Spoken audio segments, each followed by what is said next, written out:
Dropping frames immediately? Yup, it must be draft night. It must be fucking draft night. Oh, fuck. It happens every time. Oh, fuck. Well, hi, everybody. Hi, everybody. MFL Shitmons. MFL Shitmons!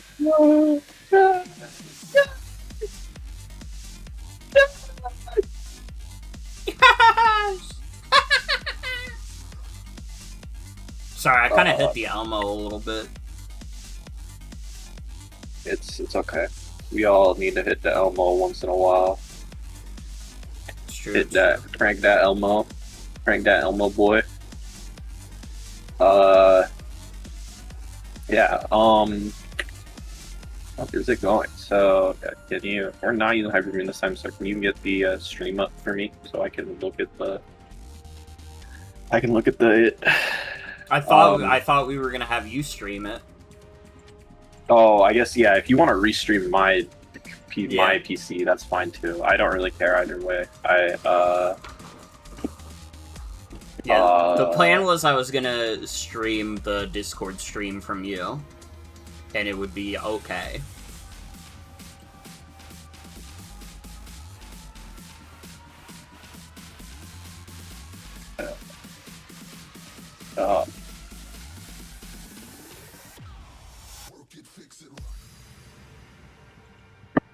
All right.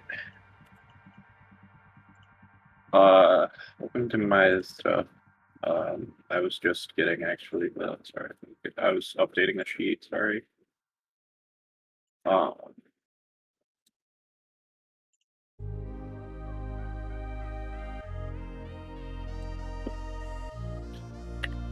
Just wanted it done. So yeah. I think you should zoom in because I'm noticing it's pretty small. You got a big monitor. Yeah, I got a 1440p monitor. Let me. This is a little much. Can I do this? And then Elgato Gaming, the cat. That's me. I'm the cat. Okay. So yeah. Let's do this. So what we have right now. Ribbon, Eve, Joan, Scribe, Pay. So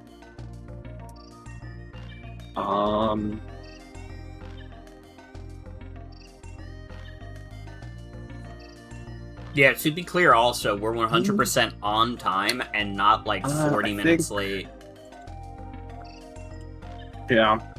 I think let's start with Eve Comona because we unfortunately don't have so let's make sure that the audio is gonna get through to you guys. Like, are you getting, or maybe do you want to play the audio on your end for the battle themes? Let's try out. Or would you rather me play it on my stream? Let's do it on your end. Let's try it on mine first. Oh my god, it's loud as fuck. I'm turning it. You don't have to turn it down on your end. I'm turning it down on my end. Okay.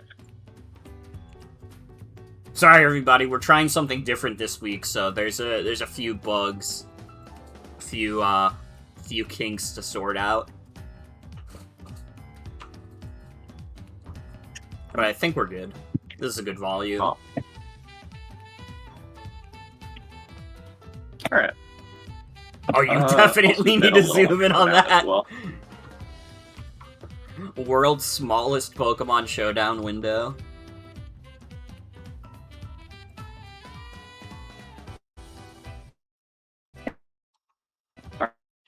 Alright.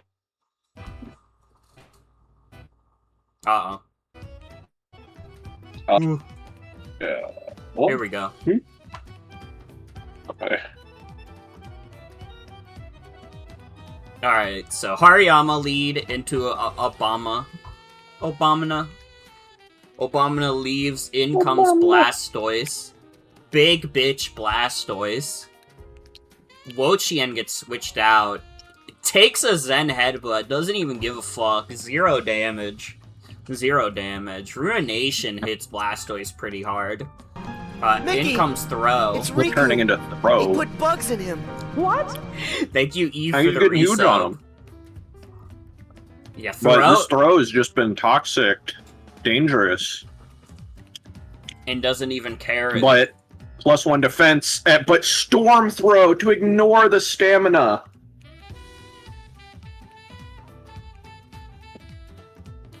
In comes Dottler. Good old Dottler.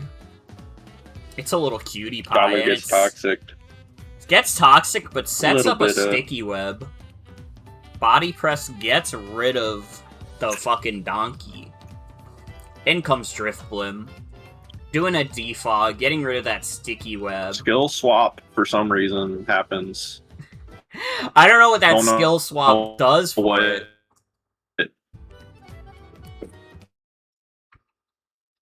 Oh, fuck. Oh, no. It's about, yeah. It only happens on draft night.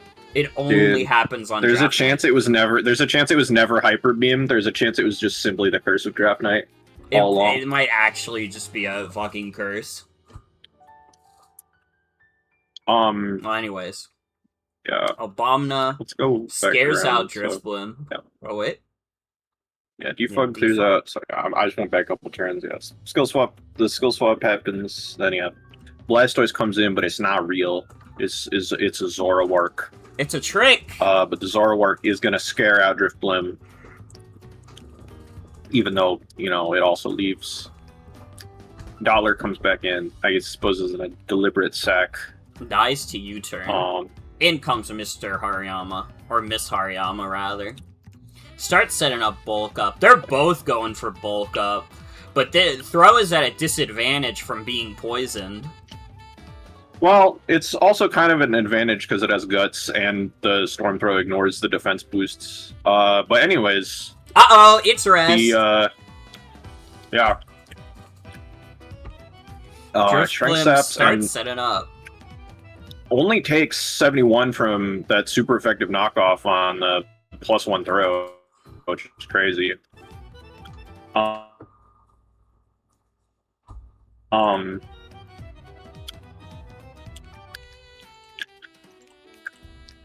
Wait, I'm hearing bulks up once again. I'm Get hearing huge once word more. from Eve that we don't have Komona's paste. What the hell? How did that happen? I actually did just remember that. Yeah, Comona did not remember to post the paste after the match. We will go over Eve's paste. If Comona shows up later, I will give her the opportunity to talk about her paste and stuff. In between some other stuff. And we'll just do that. But Joe-Orange gets a big Drain Punch on Blastoise, gets rid of that fool. In comes Throw again. Just kidding. Fooled you. It's actually Zoroark. That sly dog. The Psychic does not kill Joe-Orange though, and Joe-Orange just goes for a fat Drain Punch. Storm Throw does some big damage.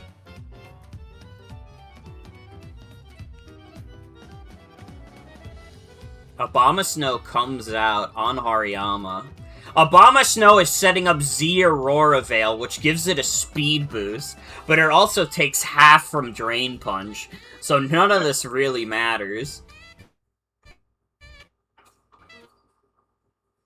Drain Punch gets rid of Abomasnow. I think this would show off the tech on the way out. Lopunny actually doesn't die, but it's just too late. Unfortunately, Hariyama was just a little too strong. Got a little huge on him. But yeah, that's gonna be that. Let's bring Eve up in, ball up in here. Hello. Hey. Hello. Um. This match happened literally yesterday, by the way. Yeah. We had to. There was some. It is actually quite difficult to schedule between UK time zone and what is it? Fucking somewhere Pacific Northwest time zone. But yeah. Like.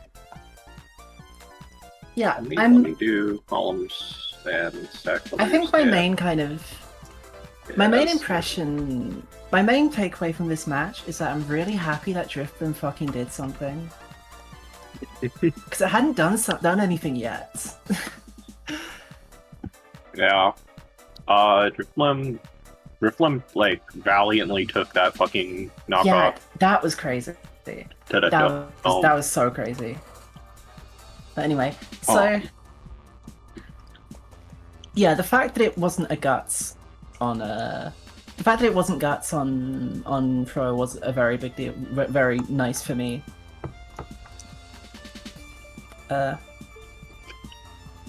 So this Driftbloom, this was the EVs here. This was speed, I believe, for the speed EVs, I believe, were to ensure it was faster than. Fuck, who was it? Ensure it was faster than Bomber Snow. Oh. And then the defense, the Fizz Def was for. It was actually to deliver +2 Sil Valley Adamant multi-attack, because I was scared of that guy because I knew that guy could run Adamant against me and I'd be scared. And I don't have the best fairy resists. And then the rest in Spadef, which is like 40 Spadef for fun.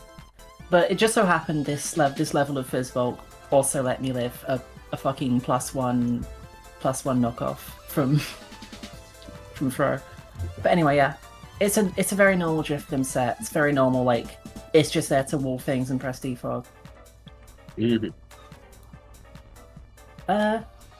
This watch, this was kind of, like, I wanted to have decent attack on this watch because, I was scared of Blastoise as well. I forget exactly what the Spadef was for. I think it was, like, something Blastoise related or something Turtonate related or something Above Snow related. One of the three. Yeah. But yeah, like, free attacks protect. I wanted to, like, ensure that because I knew Comona didn't have a lot of healing, I felt like Ruination was going to get some really nice progress. Mm-hmm. Power Whip for Blastoise knockoff because it's knockoff. Protect was specifically to scout for Zoroarks because I was kind of thinking. I was thinking going in, I was really scared of the concept of like choice band Zoroark, like luring something with like it being Zoroark with illusion and pressing U-turn on my Woach, and it hurting me very, very, very, very badly. Yeah. And also, there was a few kind of situations I thought of with like, I mean, toxic stalling, but also stalling for snow and veil turns, where I felt like having a protect would just be nice. Yeah. Inteleon didn't hit the field. By the way, these are the flowers from Deltarune. If you didn't guess from the nicknames and the team name. I knew that, but I don't know if Sienna knew that. Joe Orange might have been too esoteric. Yeah. Joe Orange. They were kind of esoteric names. Green is a chef. Rochen's green. Green is the chef. Surf is purple, but has glasses and flies. So like, that's Seth. Inteleon is Butterfly. Because the blue guy is butterfly themed. Inteleon didn't hit the field, but it was air slash. These four moves, like obviously Scald U-turn are pretty normal on this guy, but I wanted an air slash for Throw and a Bomber Snow because it was actually kind of a very nice hedge, and then Vacuum Wave for like Beartick emergencies, a Bomber Snow emergencies, Zoroark emergencies. It hit a lot of things, and it was priority, so it would. In an emergency, it would do something.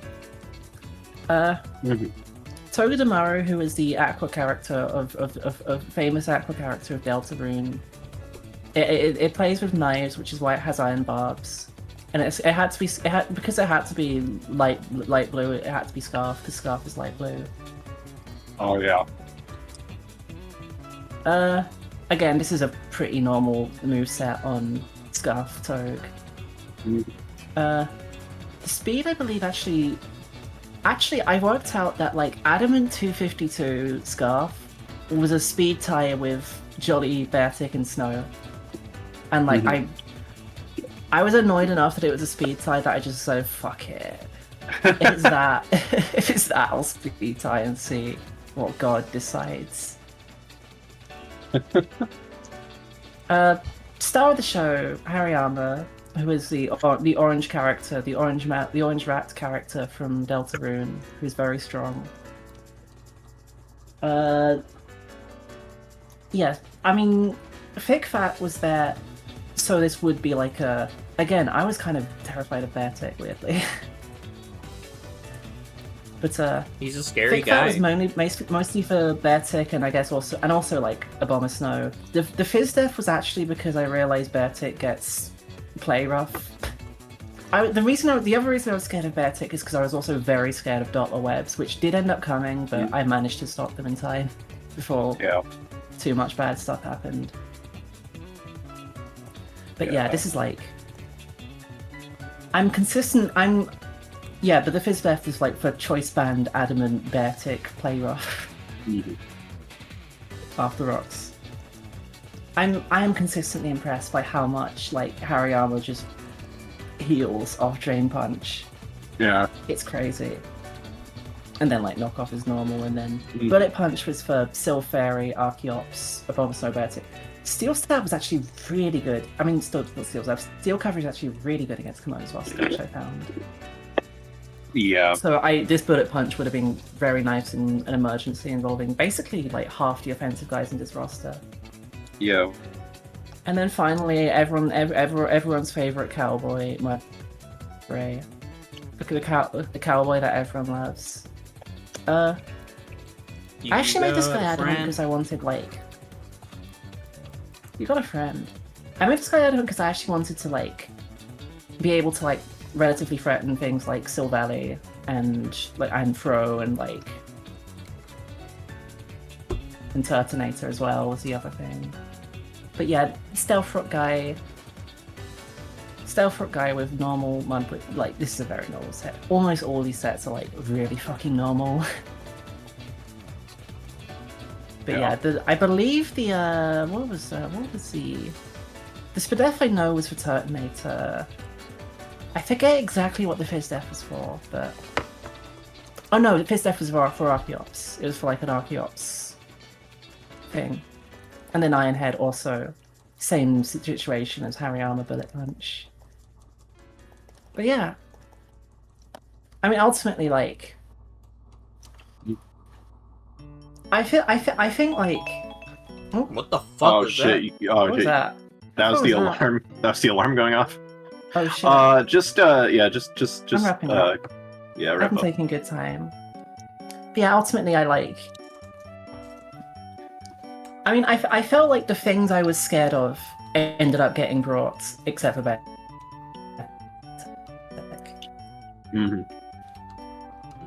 And so, actually, I just had to fucking get rid of that, even if it meant like just completely sacking a Pokemon to it. Yeah. The fact that I had a fucking heart attack when it was Chesto. Like, I was like, oh, I lose now, but I didn't. I think Comona played that pretty well, especially with the throw. The techs were really cool. I just like. Ultimately, it was kind of the Doppler play that's. I don't know. To be fair, I think Comona had a tough matchup as well. Yeah. Just because like I had a lot of things that could just wall the shit out of Archeops and just like live random hits from Bomb Snow and things like that. But yeah, I had a lot of fun. Yeah. Oh, all right. Thank you for watching my dream. Yeah. Thank you. What's your favorite guy on this team of Mr. Queens? I mean, it's obviously Joe Orange. It's gotta be Joe Orange Hariyama. That guy is fat as fuck.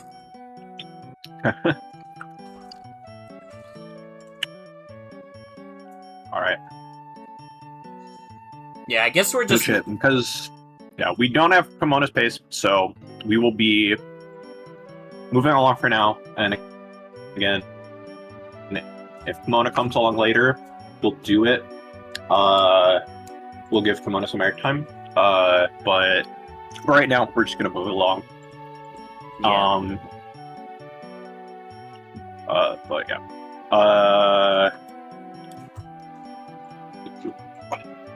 Now, if we look at Hariyama is the third biggest killer in the league now. Let's go. It's Fat Fuck Summer.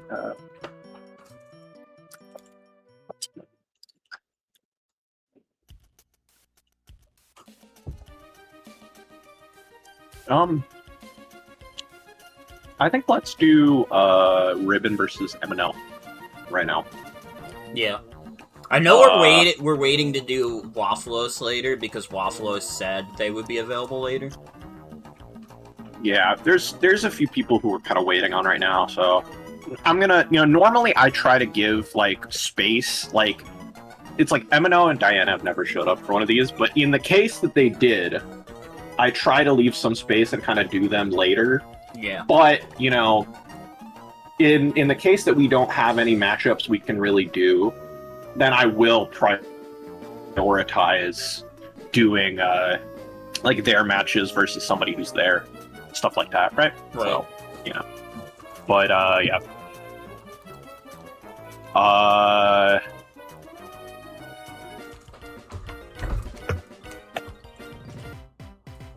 Let's get this going. So we got the Decidueye league into Dewblade, the two That's ghosts. Dewblade. Dewblade scares out Decidueye, gets a fat Shadow Claw, Instant burn. but yeah, it's a burn. Yeah. High horsepower does 47% to the slug. I believe the Dewblade was choice banned on this team. I'm just basing that on the numbers that I just saw. Ah! Oh. Okay, we're good now.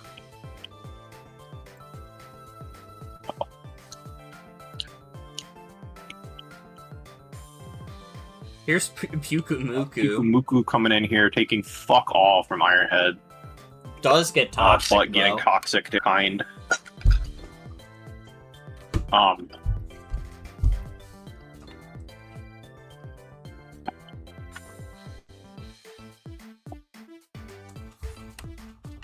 Defog getting rid of the Reflect, which means that Pyukumuku has essentially accomplished toxic.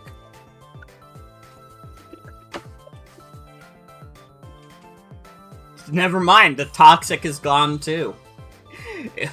Well, and then the aromatherapy happened, so it hasn't even accomplished that. It does get another Reflect. We also saw there that it was Rest Pyukumuku, which is pretty funny. Yeah. Can anyone else see the stream? It's all black for you? What the fuck? And, Wait, is my stream normal on Twitch? But, yeah. Why would it be all black? They covered the screen in oil? The Discord stream or the Twitch stream? The Twitch stream. Well, now now my bitrate is at 0. Yeah, no, it's it's cooked. Your stream is cooked. Yeah, it's cooked on Twitch. Your stream is cooked on Twitch. My stream, I don't know. It's all black on my end too. Well, I just got disconnected from Twitch. That's really fucking cool. Thank you, Spectrum, for figuring out every night that I do the Draft League so you can throttle the internet. Thank you. Sorry, I had to get mad for a second. Fucking ridiculous. Fucking ridiculous.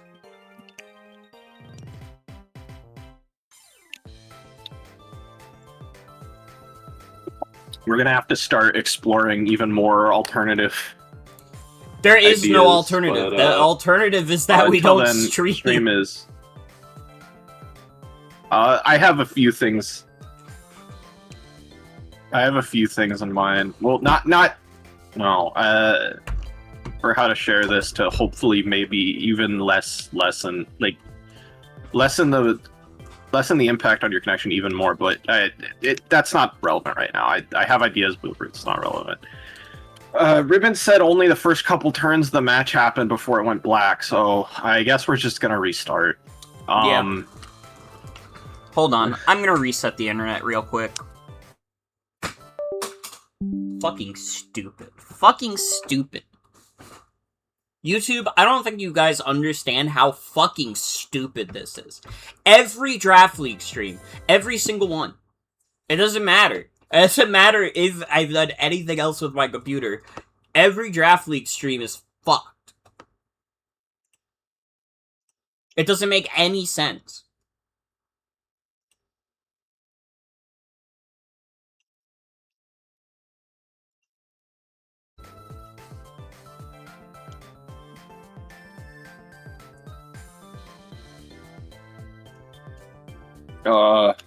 Okay, I hear the music fine.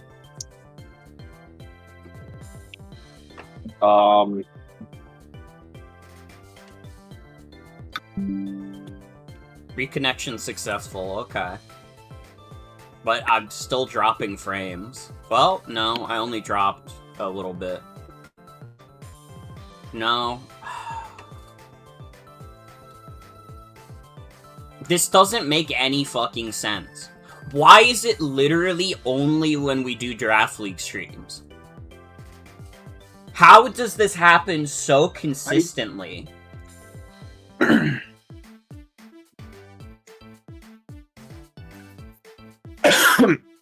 I really don't know.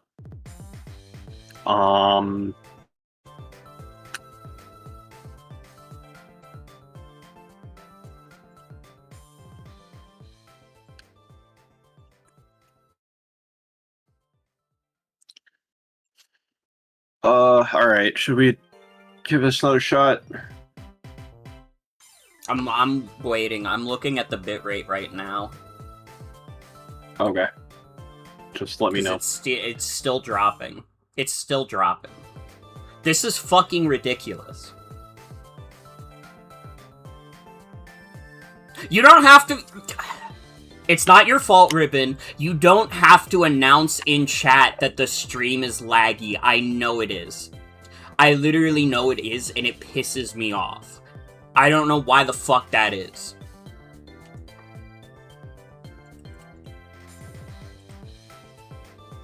Fucking ridiculous. Every fucking Draft League stream. Every single one. Without fail. For no fucking reason. There is no reason this should be more internet intensive than me playing like a fucking online video game or whatever. I could be streaming like Team Fortress 2 and that doesn't fucking affect it.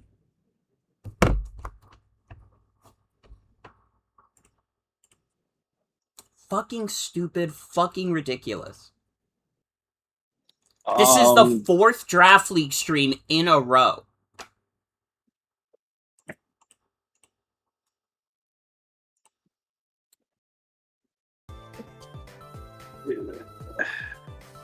I don't even know what to do. What do we do? Because it's just gonna keep dropping frames.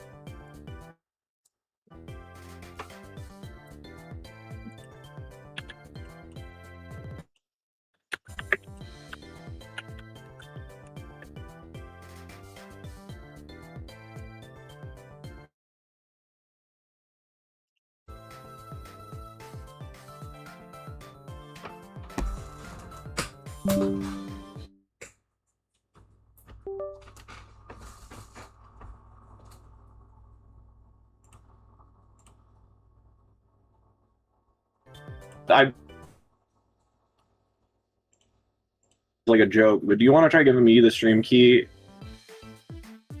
Like, I genuinely don't have any better ideas, low key. Hold on. And I don't even know if it'll solve anything necessarily, but I might have just fixed it. I might have just fixed it. Okay. We're not dropping frames. That's a good sign. I can hear the stream just fine. Okay, we dropped some frames.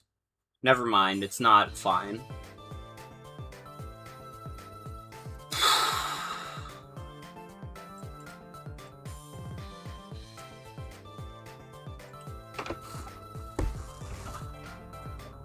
I'm gonna this loop is gonna drive me insane if I keep listening to it.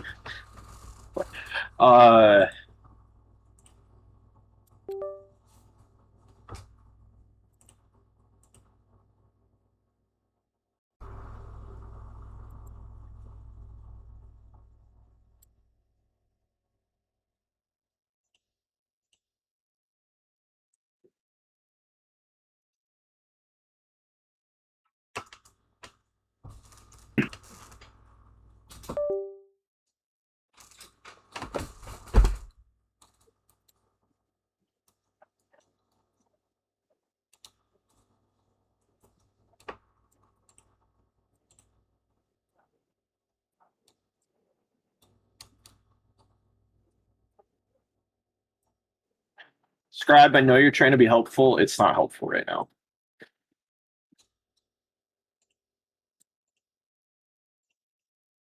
Or not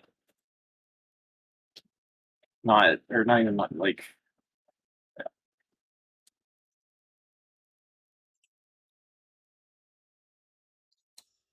I don't understand how this happens every Draft League stream without fail. Literally nothing about this should be the most internet-intensive thing I do on stream.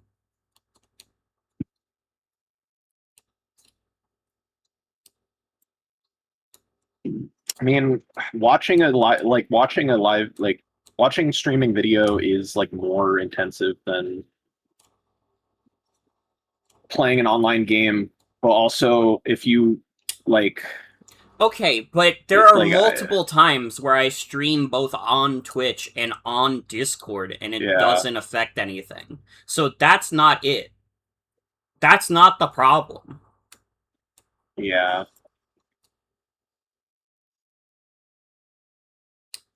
There's actually, like, I don't know. Is it fucking streaming to the Pokemon Showdown, like, category? Is someone, like, fucking DDoSing me every stream? Is that what's happening? It's the only fucking thing I could think of. Makes about as much sense as there being a fucking curse on the stream.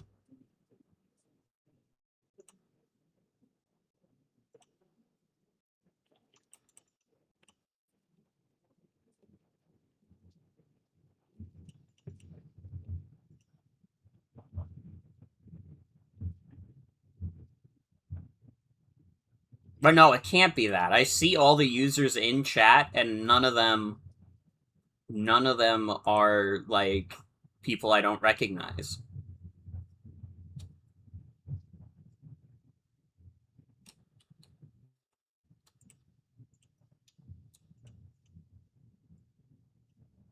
I'm sorry, everyone. I know it's frustrating that this happens every Draft League stream. I'm really frustrated about it myself. I don't know why this happens every single time. It doesn't happen on any of my other streams. It's exclusive to Draft League streams where I have the problem.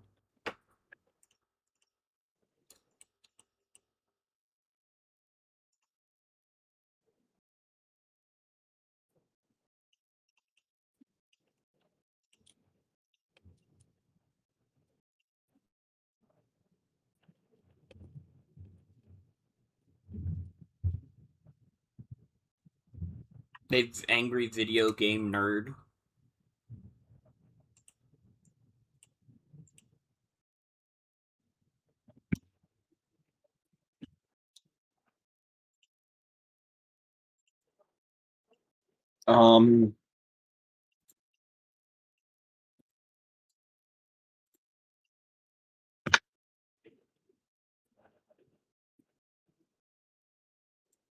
Well, right now we're not dropping frames. I'm keeping an eye on it, though.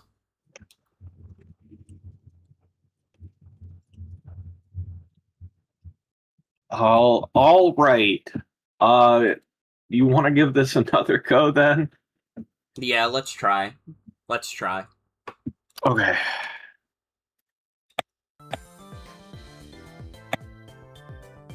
Rabbit comes in on the Shadow Claw.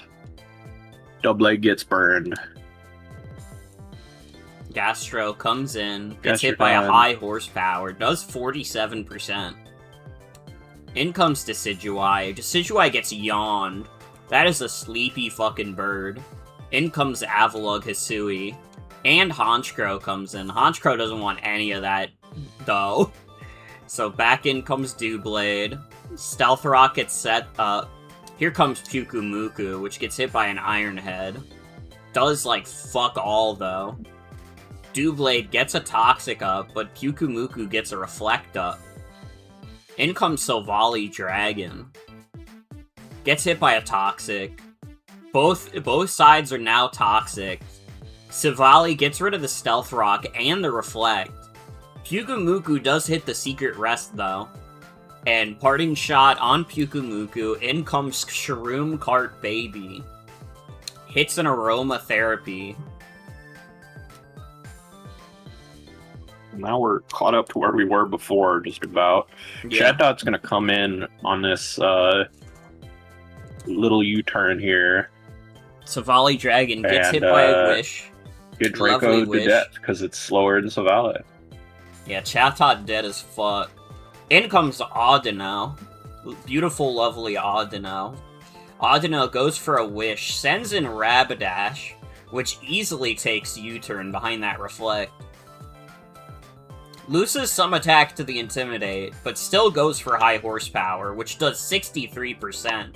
Survives an Earthquake, And it too. lives Earthquake, yeah. High horsepower does dick all to Honchkrow, so Rapidash leaves, Pyukumuku comes back out, and here's Illumise. Illumise, whatever you want to call it. Doublade is back out. In comes Audino. Gets hit by a Toxic for its troubles. In comes Illumise again. Heal Bell gets rid And of the MNO Toxic. Mino did have to pee during the match, so that was an embarrassing failure. Secret piss tap. Tauros eating a big Wish there. He's healthy once more. Of course, Pyukumuku eating, or should be eating, but Tauros gets a fucking crit. This Tauros loves to crit people. Crit people, crit people. Only crit people. Spirit Shackle does 42% to Honchkrow. That's not nothing. Brave Bird makes it take 17% recoil. And Rocky Helmet. The Rocky Helmet recoil means that Honchkrow is almost dead. Goes for Brave Bird again on Avalugg. Avalugg doesn't really give a fuck, though. In comes Doublade. Stealth Rocks are up. The Rocks have entered the building. Doublade goes for an Iron Head. Audino goes for a Protect. In comes Decidueye. Giant fucking crit. Yeah, that was huge. In comes Rapidash. Gets owned by Shadow Sneak. Knockoff does Knocks fuck off the all. Eviolite a little too late. Audino goes for a Protect to try and stall out this Doublade. But nothing could be done. Nothing could be done. And it's just Avalugg going for Recover, even though it'll die in one Rockhead anyways. Clicking I guess body press because it probably doesn't have a move that can hit this thing, and just dying. Rest in peace, Avalugg Hisui. That's a third 6-0 on Ribbon's belt. Jesus Christ. Holy. We might be okay Alright. now also, because there were a Alright. couple hiccups, but that went pretty smooth. Alright. Fingers crossed, everybody. Alright, I'm bringing you up in here. I'm gonna Hello, everybody. let's talk about this. Let's talk about this paste here. This paste, yes. kind of generally, coming into this match, I wasn't like as worried about the matchup because Tauros is just really good into a lot of immense guys. But then I looked into it more, and Tauros is kind of like the only guy I have for a lot of his guys, so there was a lot of pressure on Tauros, and so a big part of my plan was to keep Tauros healthy. So this is Tauros Paldea Fire, so you know which one he is. He's Jolly 216 speed to get past Jolly Pachirisu, and then max attack and some HP. There's dual stabs and earthquake, which hit like 75% of Immen's team, and then I couldn't really think of a fourth move I wanted. Like Lash Out, Iron Head, Bulk Up, they weren't really doing anything for me, so I put Wrath Lum on here. And I really like it on this kind of team and this matchup because, for one thing, there's a lot of like status flying around that Lum protects against, like nuzzles and stuff. And you know, if I go to sleep, I can always like wake up with aromatherapy. But if Tauros has the Lum still and it clicks rest, it's like it gets like a second health bar basically, and it's really scary.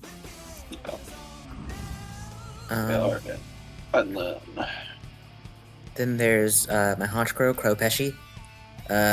This looks like a default EV spread, but it's not. This is actually exactly 1 point faster than Jolly or Timid Decidueye.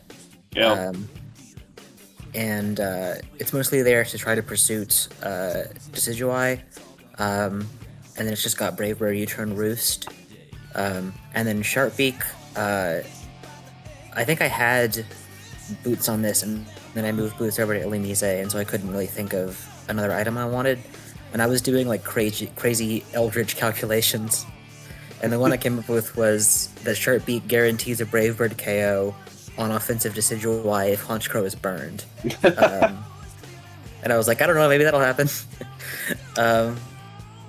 Then, oh yeah, the abilities too. Tauros Intimidate is just good for stuff like Rapidash and physical Decidueye, so I can switch in safer. And then Insomnia is really just for Sleep Powder Venusaur, who I thought could be annoying. Then there's my Gastrodon. This is a pretty normal, especially defensive slug. Good into like Chatot and stuff. It's Sticky Hold Leftovers. Is there a reason that Honchkrow was Insomnia?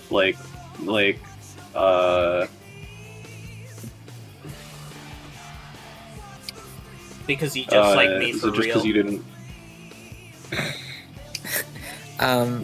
I went with Insomnia just because I thought Sleep Powder Venusaur could be really scary, and I didn't mind giving up Moxie because this wasn't supposed to be a sweeper. It was supposed to be just like a pursuit and U-turn guy. And you don't need and your pursuit is your only dark move, so you don't need super luck.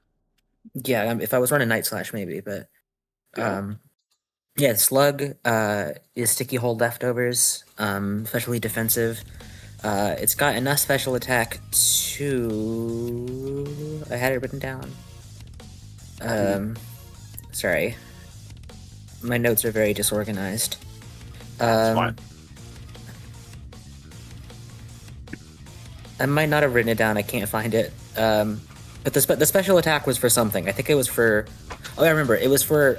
because Emin likes to run this kind of weird... Colossal spread, which is like 200, 250, 256 relaxed, and this KOs it with Earth Power. And it also does a couple random other things, like it gets a 3-8 KO on Tinkatuff. And it can still take 2 modest Scarf Boom Bursts.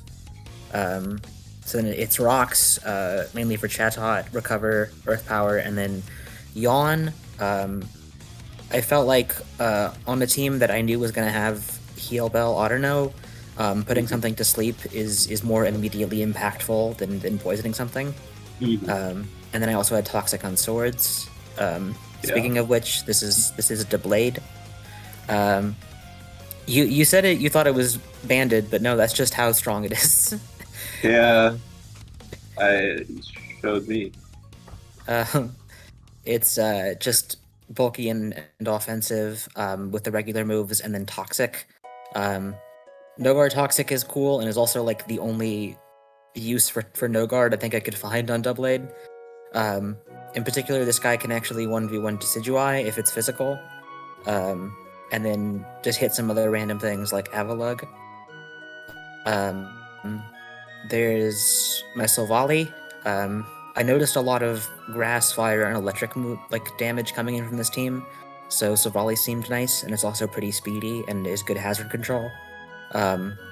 So this is like a regular Silvally, defog, parting shot, stab move, coverage move.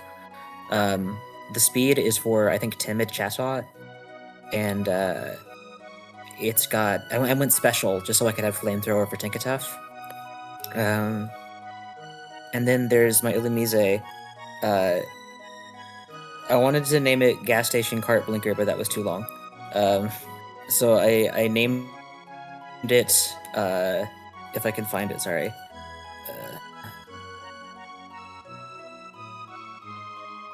I named it in honor of this image that I'm putting in MFL General that I thought was funny. It's not very complicated in and of itself. It's just like a normal Illumise, especially defensive with Wish, U-turn, Aromatherapy, Encore, and Boots. But I think like it helps a lot just with the rest of the team. It meant that I could match longevity with Emmons, Wish, and Heal Bell. It helped support my guys like Tauros and Doublade so they could keep attacking. And you saw it was like passing wishes. It was healing status. This is my favorite guy if I had to choose one. I felt like it didn't win me the game, but like it put in so much work. What the fuck was that? I think that's all I have to say about these guys. All right. Then. Thank you for your time. Yeah, thank you. And what's your favorite guy, Morgan? You know, I know Illumise was considered the oh fuck, we got disconnected from Twitch. What the fuck? Oh my god. Went smooth for like 10 minutes just to piss me off. Can you hear me? I'm gonna take that as a no. Yeah, I can hear you. Oh my god, that's how long the delay was? Jesus Christ.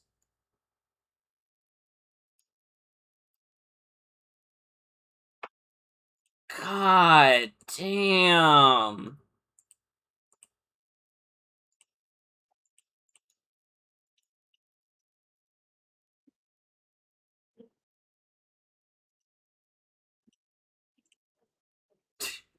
This is a fucking travesty.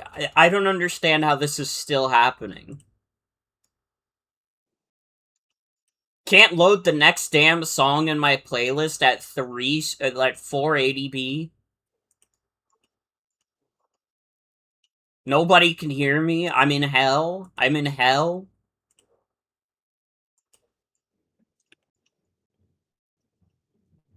What the fuck, dude?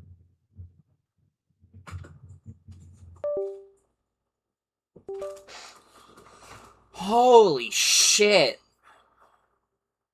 YouTube, it has literally never been this bad. Not for these streams. Oh, I can hear my song now. Wait, can you hear me in the Discord now? I see that you're flashing. Yeah. Oh wait, I can hear you now.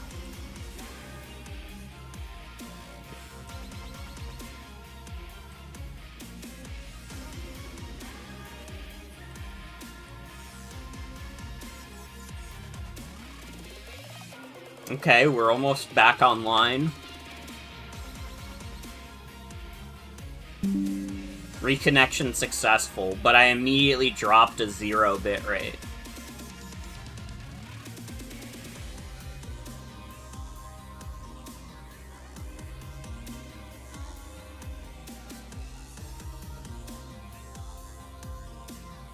Oh, anyways, my favorite guy on this team is Dewblade. That took over a minute to say. Jesus.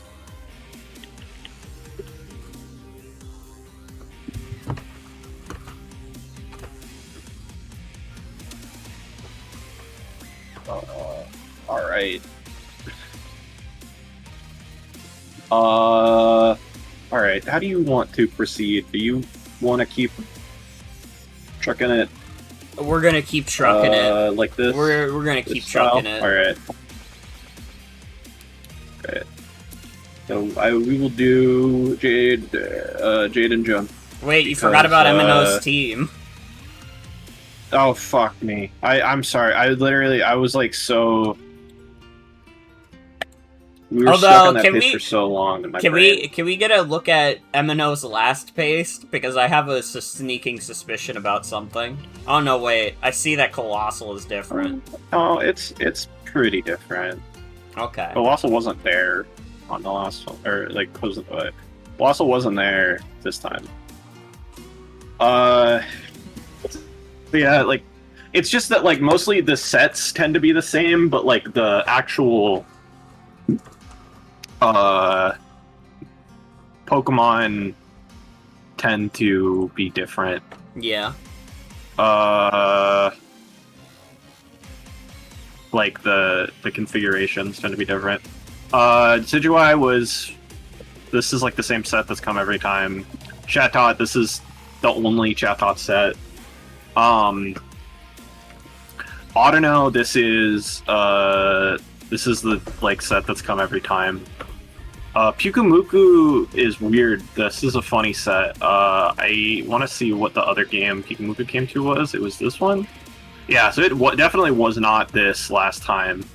Yeah. So this was Recover and Rest. And it was Poisonium Z for Z Toxic, which... let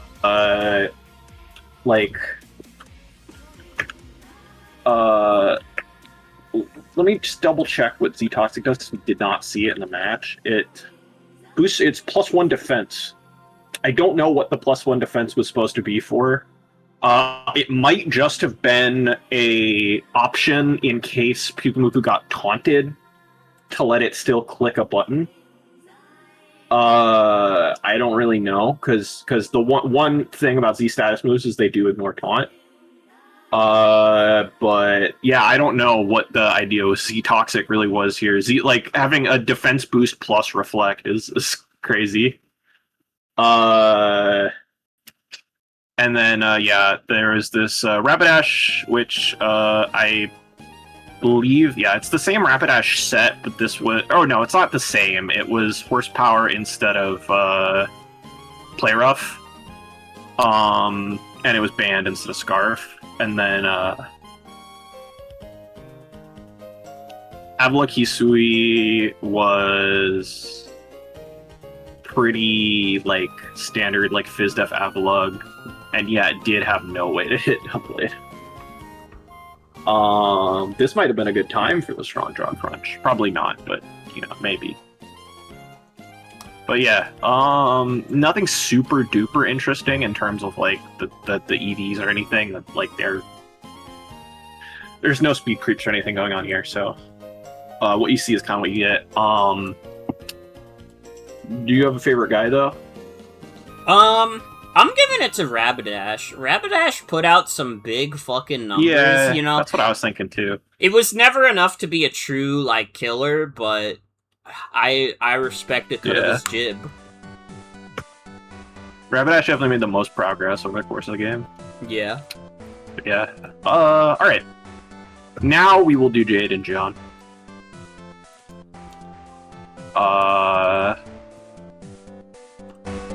Let's leave this. Dip and dupe this. So yeah. So we got the Rotom Frost. There's a lot of, like, role play going on in the chat room. We will unfortunately not have time for that, for all of that. If you would like to If you'd like to view the roleplay, please watch this replay on your own time. Thank you. Mantian, despite the giant numbers, still takes 1,000,000 billion damage from Boom Burst from Exploud. Rodriguez gets soaked, and then Rotom comes back out. Top comes out, and oh my god. Okay, you're good. Sorry. Okay.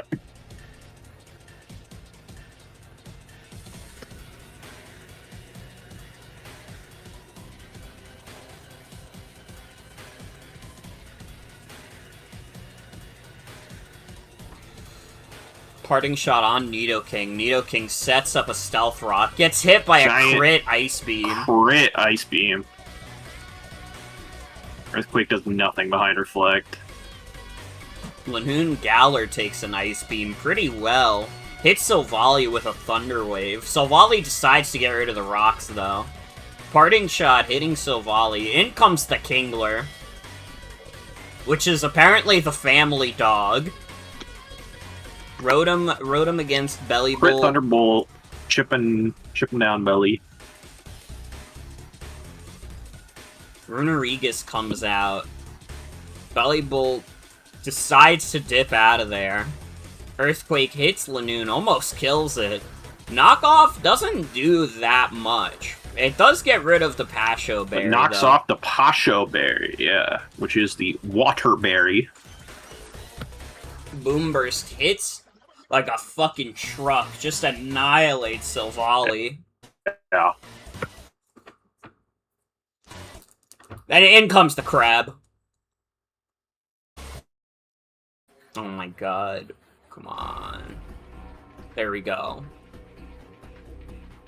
Grab takes a fuck ton from Boom Burst, but also heals a fuck ton with Drain Punch.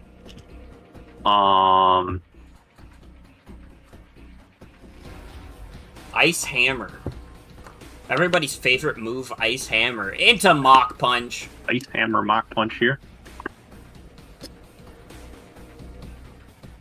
Ooh, Water Absorb heals Mantine right off. Oh, but then Rock Slide immediately makes it take 1,000,000 damage.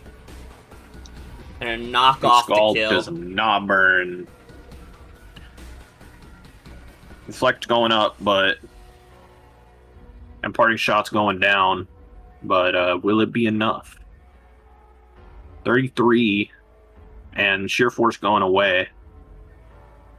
Which, pretty funny interaction that happened there is Wandering Spirit took away Sheer Force, and then Life Orb still happens at the end of the turn because of order of actions there. Runerigus' throat gets fully fucking chopped. Yeah, that was a fat crit. And the family dog is coming in. The family dog might just finish off this battle.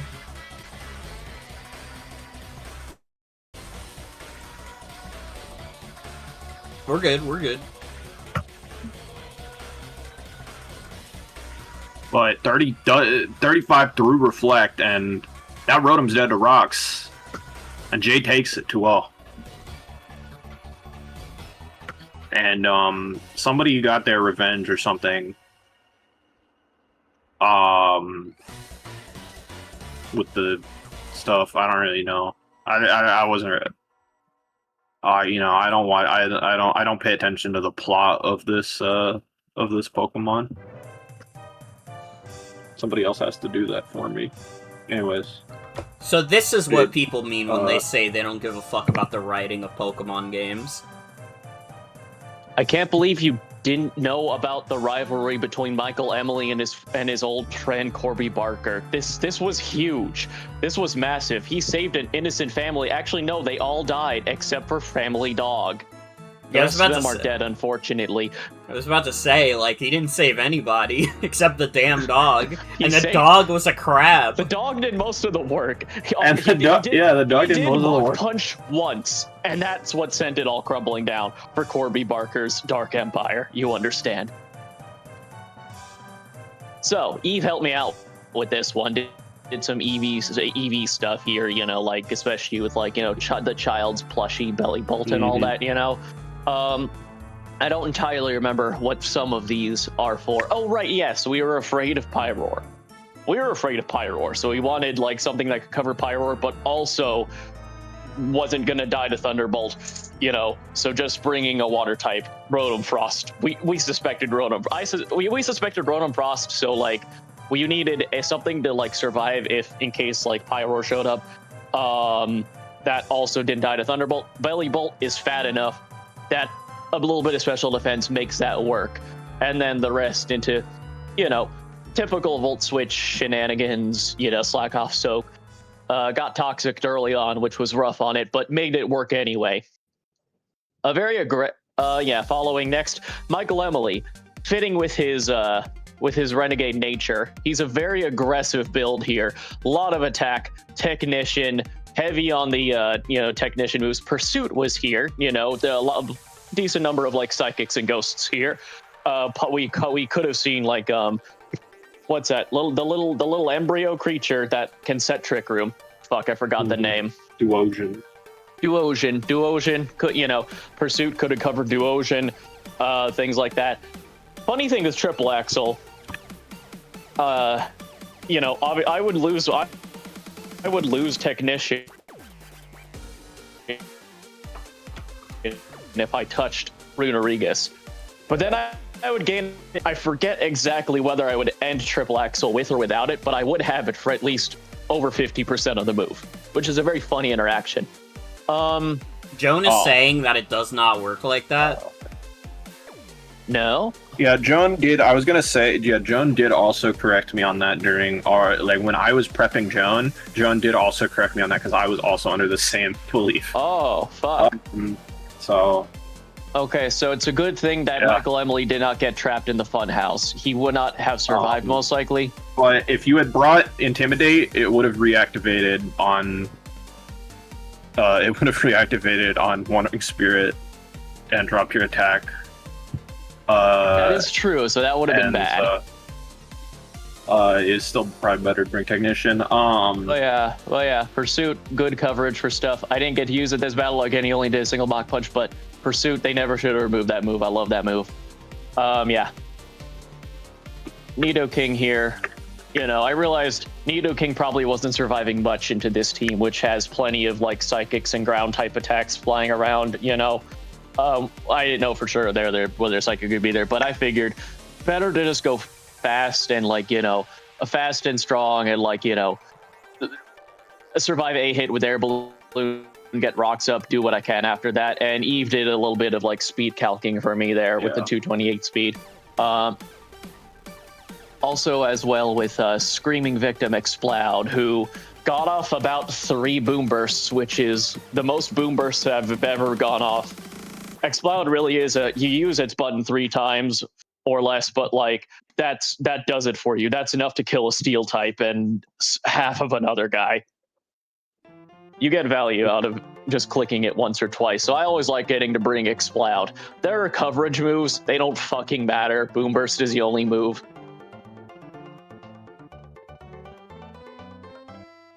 Anything else? Yeah, and just into a team with plenty of psychics and ghosts. Linoon Galar, just a fast dark type with a bunch of annoying moves, and as well as a knockoff. Pretty good. Pretty just generally useful. And of course, Family Dog, the sole survivor who is now who will now, you know, be traveling with Michael Emily on his adventures. Just a fairly standard Kingler set, but it worked well into this team. Going double wall breaker on this team really sort of helped, paid off here. Going a little more aggressive than usual.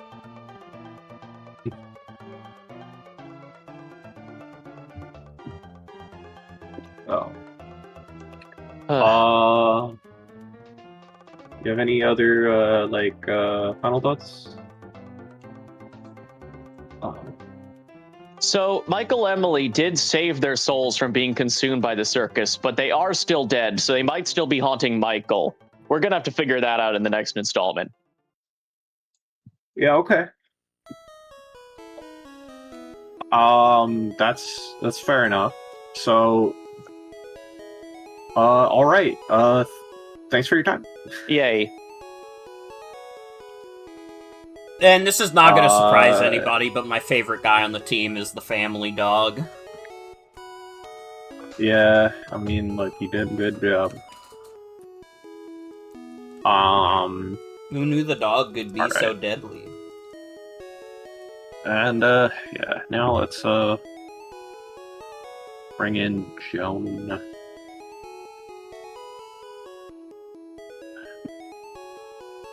Talk about this team. Yep. I don't know if you saw on the sheet, but it seems like the Banshees of the Boardwalk attraction has been closed indefinitely. There's been a big accident. No one knows what happened. Everyone saw like a family dog crawl out and like a really wrathful looking like top. But yeah, nobody else. Apparently, a whole family died. No one knows who to blame here, you know. It's probably nobody's fault. It could have been anybody's fault, really. Like, I think it's wrong to place the blame on Corby Barker, who also died. He's a victim. Yeah. So, come on. Well, it wasn't my fault. Yeah, so one of the things that happened before this match was that Jade posted a fucking comic of like positioning her Hitmon top to destroy Corby Barker. Originally this team had fucking Duosion instead of Morgrim. Yeah. And I was like, okay, well I can't not bring Morgrim now because of the fucking comic that got posted.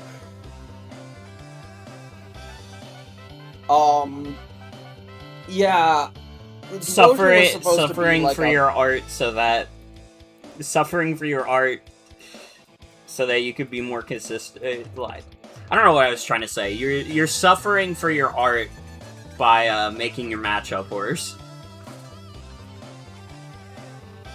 Yeah. I'm not sure how.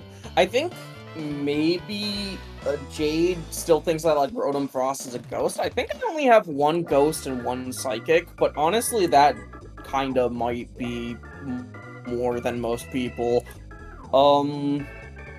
Yeah, I have one ghost and one psychic, but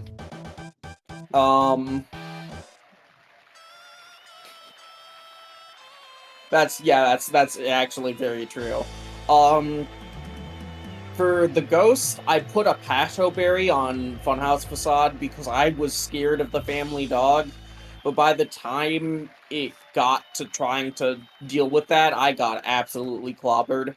Yeah. I really didn't have much for it. I knew that Sheer Force Rock Slide was coming, so I couldn't rely on Mantine. And that's... I think maybe Eldegoss could have done something if it was like high horsepower Rock Slide, Crab Hammer, but like it could still run X Scissor if need be. So it's still scary. Like I don't think there was really anything that could easily handle that monster, and I probably should have put some weight into putting Eldegoss onto this team in hindsight. But I think I was too focused on like kind of being a little bit offensive. I actually had 3 Pokemon with Bolt Beam coverage on this team sheet. Because I actually knew that was really good into Jade. However, Jade played really well by preserving her Nidoking, because that allowed her to set up Stealth Rock again after I defogged it, which OHKO'd, well not OHKO'd, but it KO'd Rotom Frost before it could actually deal with that, deal with Kingler. And that was like a big thing. This Rotom Frost was supposed to be my kill switch for Kingler. And I think also having Tester Might available would have also been helpful against Kingler to get in another Mach Punch, but I kind of sacked it to him. Yeah, I also think the Savali Steel didn't really do much. That probably could have and should have been Eldegoss in that slot.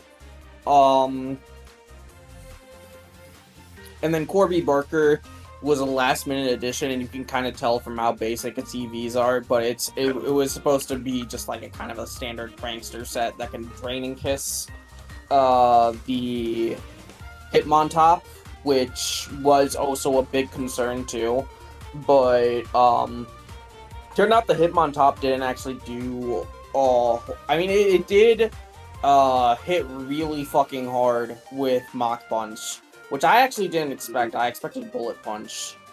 So, but it did. That one move was very, very good.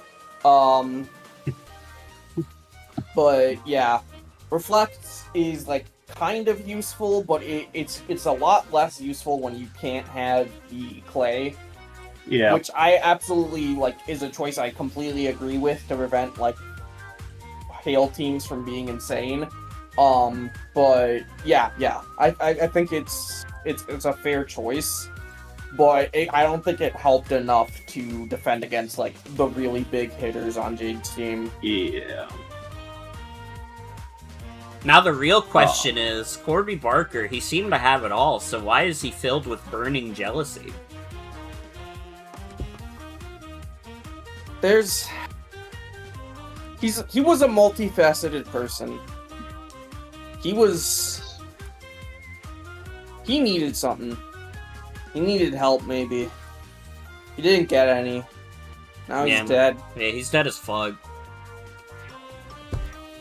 Rest in peace. And as far as we know, I mean, as far as we know, Tony hasn't come on yet, but Son of Billy is still missing. We're going through a tragic league so far. It's true. Yeah.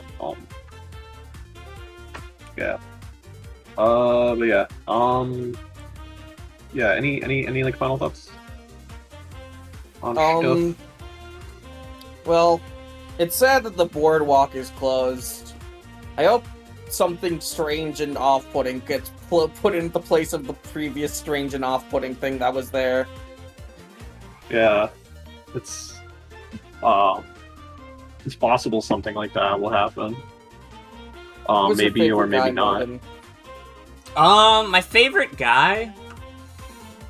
Ooh, that's actually a little tough with this team. But you know what? I guess at the end of the day, I'll pay a little bit of tribute to the Fallen. I'll give it to Corby Barker. Rest in peace. Rest in peace. Or maybe not. I don't know. Maybe he was a bad guy. Rest. We don't know. No one can tell, really. Rest in interesting. rest in complex and multifaceted. Straight up. Alright, thanks for your time, Hip. I hope the boardwalk gets better or doesn't. Alrighty then. Let's get a moving. Let's get a moving along and with our where else? What else do we got here? So we got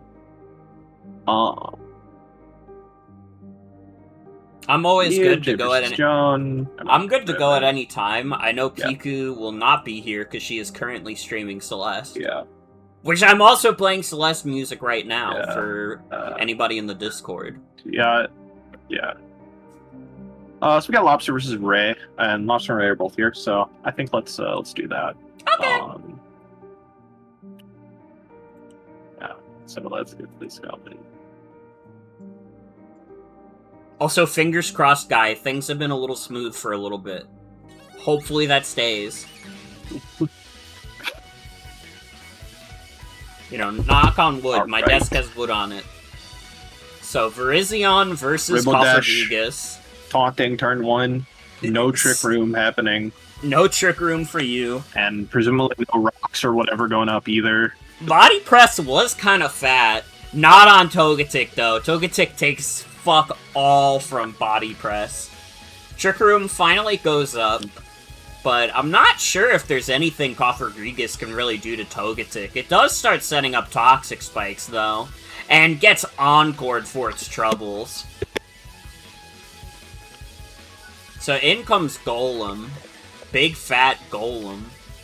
In comes Magneton, who doesn't give a shit about the spikes. In comes Rotom, who doesn't give a fuck about Earthquake. Ray just, like, playing that Trick Room perfectly. Yeah. And then sacking the Rotom to get rid of Toxic Spikes, which is perfectly understandable. Yeah. Comes Water out Absorb Water Cacturn. But you turned to 72%. Oh You my turned God. from this fucking thing to 72%. Flash Flash Cannon. Cannon does a million billion damage. Golem probably should have gone for Earthquake instead of Rocks, but, you know, it is what it is. That Signal Beam still did 20% somehow, which is crazy. Yeah, I don't know what the fuck's going on. Cacturn comes back out, but gets hit Aura by Sphere. Aura Sphere. Yeah. The switch gets called. Horse for your hedge. And then a Dark Pulse. This is not choice Uh, Clawitzer. This is just plain-ass ordinary Clawitzer, and it's still doing 1 billion damage. So it's Virizion versus Walrein. Walrein sets up a substitute, interestingly. Gets hit by a Leaf Blade. And Ice Beam does 50%? Wait, why did we pause? What happened? Huh?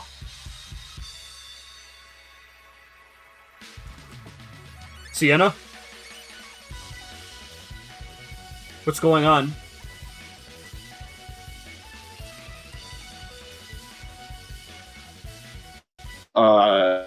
Bowser is not making it tonight, so we can do another one. We can do it. We can do you right after it, Phil. Morgan, are you there? I've been here. My stream hasn't been What? dying. I've been hearing couldn't- your Discord stream. I couldn't hear you for like What the hell? a while. That's so weird. Yeah, I don't know what was up with that. Okay, I'm sorry, Bill. What's going on? I'm scared. I didn't see the message at the time. Virizion gets burned by Flame Body. That's big. And because of that burn, it doesn't die to CC. But Lobster tries to call the Clawitzer switch, but it's actually Virizion staying in. So Magmortar is still getting thrown to the wolves. In comes Sock. Now, Rizion just gonna keep kind of pressing CC here, presumably until its demise. Because really, it's not putting up bad numbers. Yeah. It does fall to Ice Punch, but not before putting a massive dent in Sock here. In comes Golem. Golem not quite dead to rocks, but a nice 1% from the Water Pulse there. The only time you will ever see Golem take 1% from a water move. Magmortar is faster than Clawitzer, but unfortunately does not get the kill with Thunderbolt.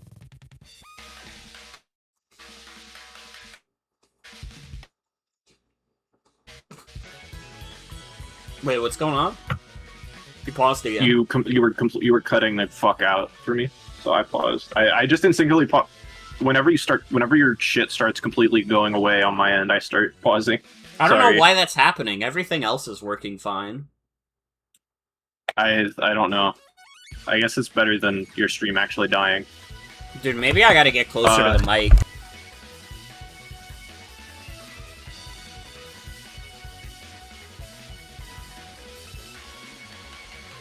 Yeah. And yeah, so Valley Normal comes in, yeah, Walrein dies to rocks. And that's kinda the end of it. 3-0 for Ray. Good shit to that user. Let's bring up the team. Let's bring up DeRay. Hello. How's Tricks? Yeah, it's good. So, I'll start getting the team. I was almost entirely certain that there was going to be a lead Trick Room Kafagrigus again this time, and I was right. So I wanted a taunt lead. And I figured that since Bergeon's offensive matchup wasn't like great into Lobster's roster, I figured it was fine, like being like a fast taunt rock setter that can just like click buttons when it needs to. Mhm. At this point, like there are so many base 95s in this league because of Sylvella that I've like memorized exactly how much speed Bergeon needs to speed creep all of them. Yeah, I've done the It's same. 152 jolly. I've done the same thing with Charizard.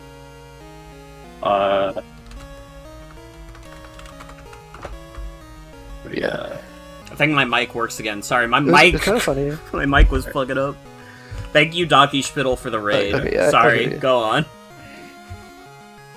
Yeah, it was kind of funny in like the midpoint of the game. I was clicking CC over and over again because I was like, okay, Bergeon doesn't do anything the rest of the game, so I'll sack it this turn. And then it lived another turn. I was like, okay, I'll sack it this turn, surely. I ended up just doing a lot by clicking CC over and over again, even though it was burned.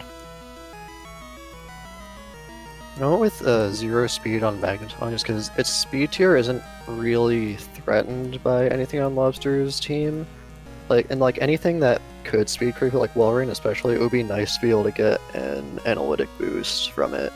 And it has Signal Beam for like the Cacturn or Exeggutor taking an electric move or something. So a pretty straightforward set.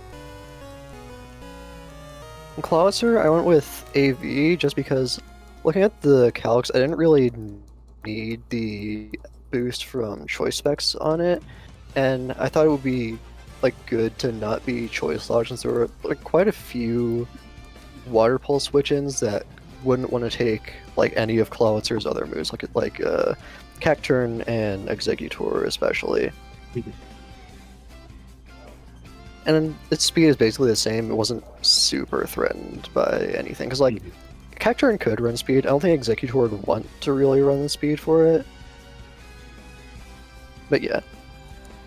Like, Sylvella is kind of funny because it kind of showed up 30 minutes late to the function because I never wanted to send it out against anything. It's kind of a shame because I do think it's, like, a really fun set. Grass Pledge, I calced it to specifically deal with Golem and Kabutops, since there's like, aside from Kafagrigus, the main switch-ins and like the main normal resist on this roster.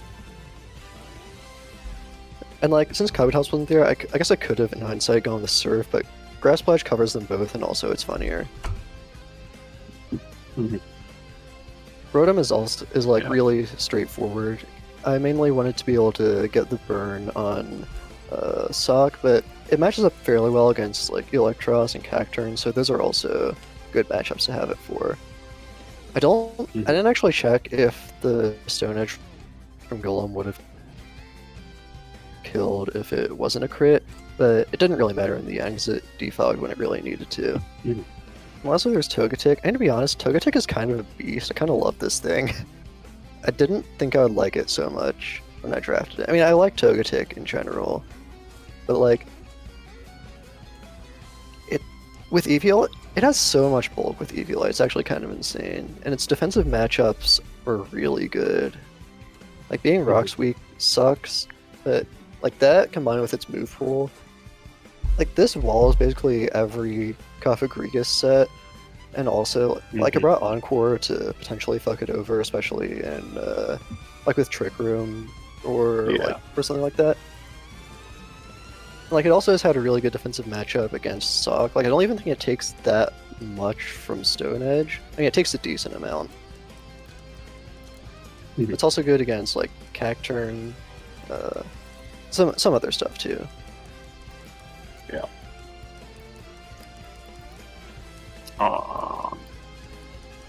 Any like major final thoughts? Or? Not that I can really think of. Alright. Then what do your favorite guy happen to be, Morgan? I've done it before, but I'll do it again just because those CCs behind Burn were still, like, so fucking good. It's for Izion. It's Rainbow Dash for Izion.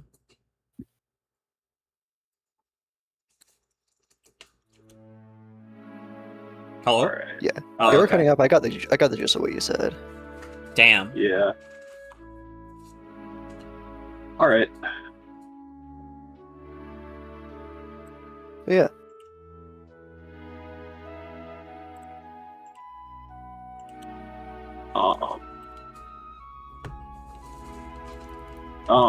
But yeah. Alright. That's your time. Yep. And now we will bring on. Once I fucking get back into the Discord server, I will bring on Lobster.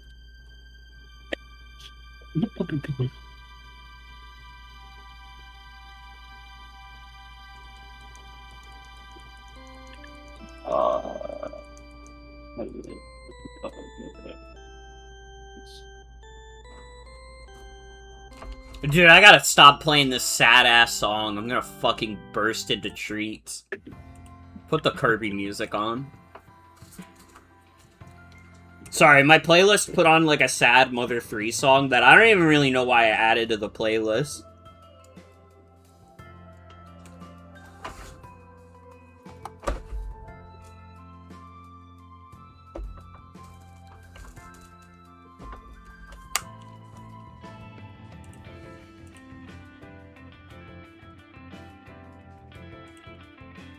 Hello? Hello. I'm waiting for Lobster to come on. Oh, okay. I was, like, I wondering invited- what was going I invited on. Lobster on, but have not been. Here I see a request to speak. Yeah, Yeah, what's going yeah, on? I mean, Lobster's saying. Lobster's typing. Just gives you the option to request to speak. It's not letting you join. What the fuck? Does it not give you a button that says, like, go on stage, like, on the bottom? Like, is there... Let me try to, like... Here, let me try to undo that and then try to invite you again. Does that work?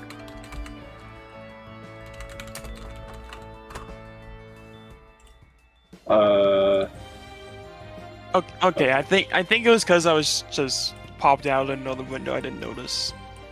Alright, okay. Well, Yeah, alright. that's my bad. Okay. Anyways, I just think I should have prepped for the Cloudser better, but I also didn't really have a lot of things against the Cloudser that could really do well, except for Electros, and even then I was probably gonna be pepped on by like another Mon, like pretty goodly. Yeah. Like the combination of a water move, a dog move, and a fighting move kind of negates the options of like nearly all my mons as like a tanky thing for him. Mhm. Anyways, Coffee Greek is kind of just like the basic set I've been running. I finally was able to press body press, which is nice, and it did a shocking lot of damage. Mhm. Magmortal, he finally did something. I mean, something is relative to what he's been doing as of late, which is just sitting around on the couch and kind of just soaking in the wins that everyone else did. But you know, he did hit a good thunderbolt on Cloudser, which is nice.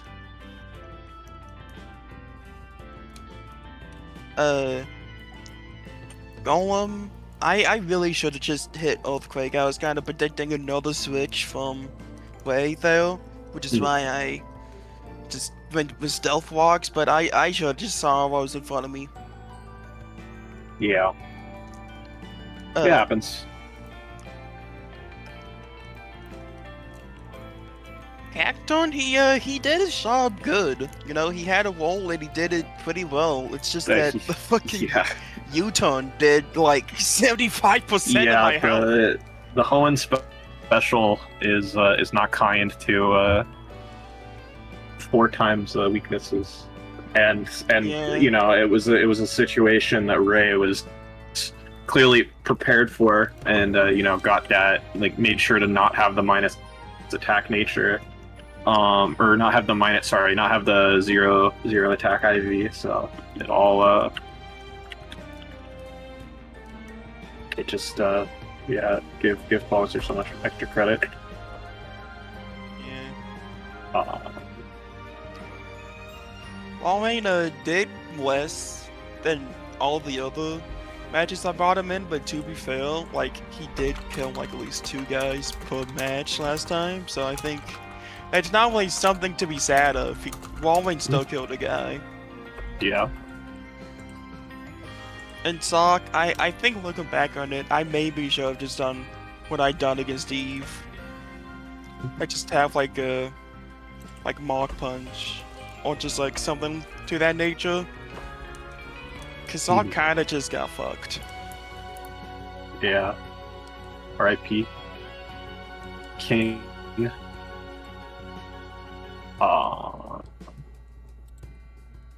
Any like final thoughts?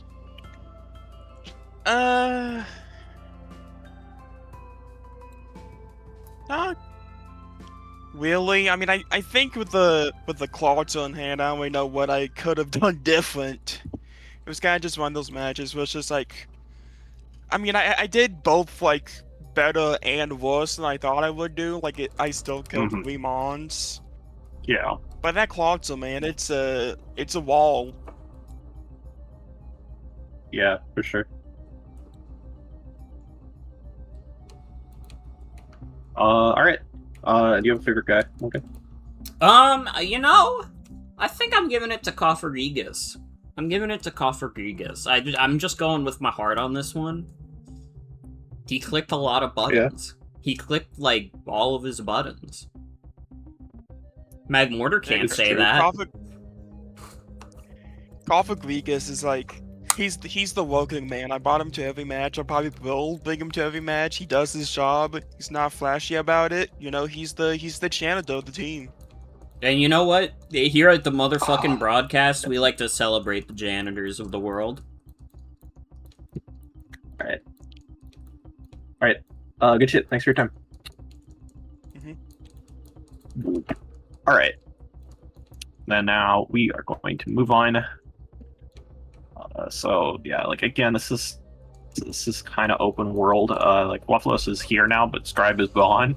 So, yeah. Belle had to dip, so I don't know if we want to wait for her to come back, but I mean, we don't have that many more matches to do, to be honest with you. So, like, I don't think Belle will be back in time. I am the one who built most of the team, so I have the paste notes at the very least. Yeah. We can also and I remember at least some of her inner monologue from the match. Yeah. And like, we can always do my match with Piku. So I think let's do you and Piku right now. And then yeah, it's streamer wars, everybody. The challenge has been set between 2 streamers. It's true. And then like, do you wanna do? Do I want to do what? Or no, sorry. We'll move it to later. I like. Wait, what am I even saying? Okay, or I was just gonna ask. Oh yeah, WAFFLOES. Just let me know, like, if there's any like need for you to like get out anytime soon or anything. Just let me know.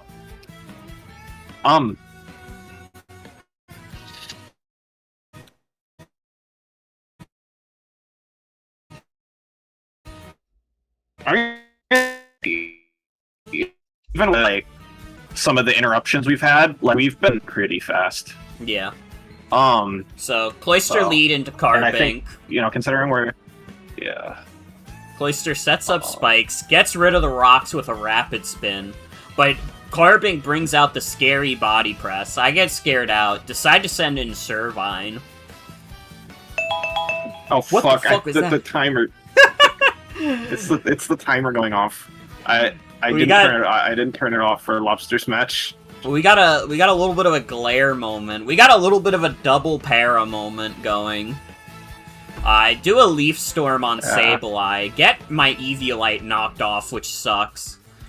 2 Cannon comes out. Unfortunately, The Servine got a little bit mispositioned, but oh well. Yeah. Cloister comes in against 2 Cannon, and look at this Just- beautiful, beautiful thing. Cloister just immediately kills Raichu. You don't In need no cold blood. shell smash. You don't need no shell smash to fucking thrive. I send back out Servine just because I don't want anyone else getting paralyzed if I can help it. And I go for a Synthesis Yeah. just to heal up Servine. So in comes Doxbun on an Infernal Parade, which is a little scary. A little scary. I don't know. 2 Cannon comes out. Oh god. Oh god. We had a brief drop. It's okay now though. Roar on the Carbink. Sui and Typhlosion is back out. Goes for another Infernal Parade. I roar it out into Miss Thang. Miss Thang is now out here. Does a fat Psychic. Unfortunately gets the Svidef drop on me, which is sad for Dog. So I send out Silvally Dark. That doesn't give a fuck about the Psychic whatsoever. I decide to go for Pursuit. Which, you know, works out. It does a lot of damage to Oranguru. I send out Servine against Carbink. And Carbink is Iron Defense. This is Iron Defense Body Press. Does a fuck ton to Servine, but Servine survives. 2 Cannon comes out, so I decide to send back out Cloister. And, you know, it's time Nice for another little Icicle 3% Sphere. here. Another Icicle Sphere. Typhlosion comes out. I decide to go back into Doxbun, although it's kind of just a sacrifice at this point. Except not really, though. Lol, here comes Silvally again. Takes jack shit. I decide to go for Pursuit. This is kind of a misplay. I should have gone for multi-attack. But I was like, oh, she's gonna switch out. Yeah. No, she did not. Yeah. She kept that fucker in. So Silvally unfortunately goes down to Typhlosion. In comes Scraggy, though. Baby Getting huge on Scraggy him. hasn't done anything yet. Gets hit by a flamethrower, kills Typhlosion with a knockoff. In comes 2 Cannon. I decide to send back out Doxbun just to get a free switch. And in comes Cloister. And on Cloister, I decide to go for an Icicle Sphere, because that's Cloister's move. In comes Carbink. Carbink gets hit by a big liquidation. Does not kill, though. Body Press gets rid of Cloister. I don't know why the fuck I did this. Servine just fucking dies.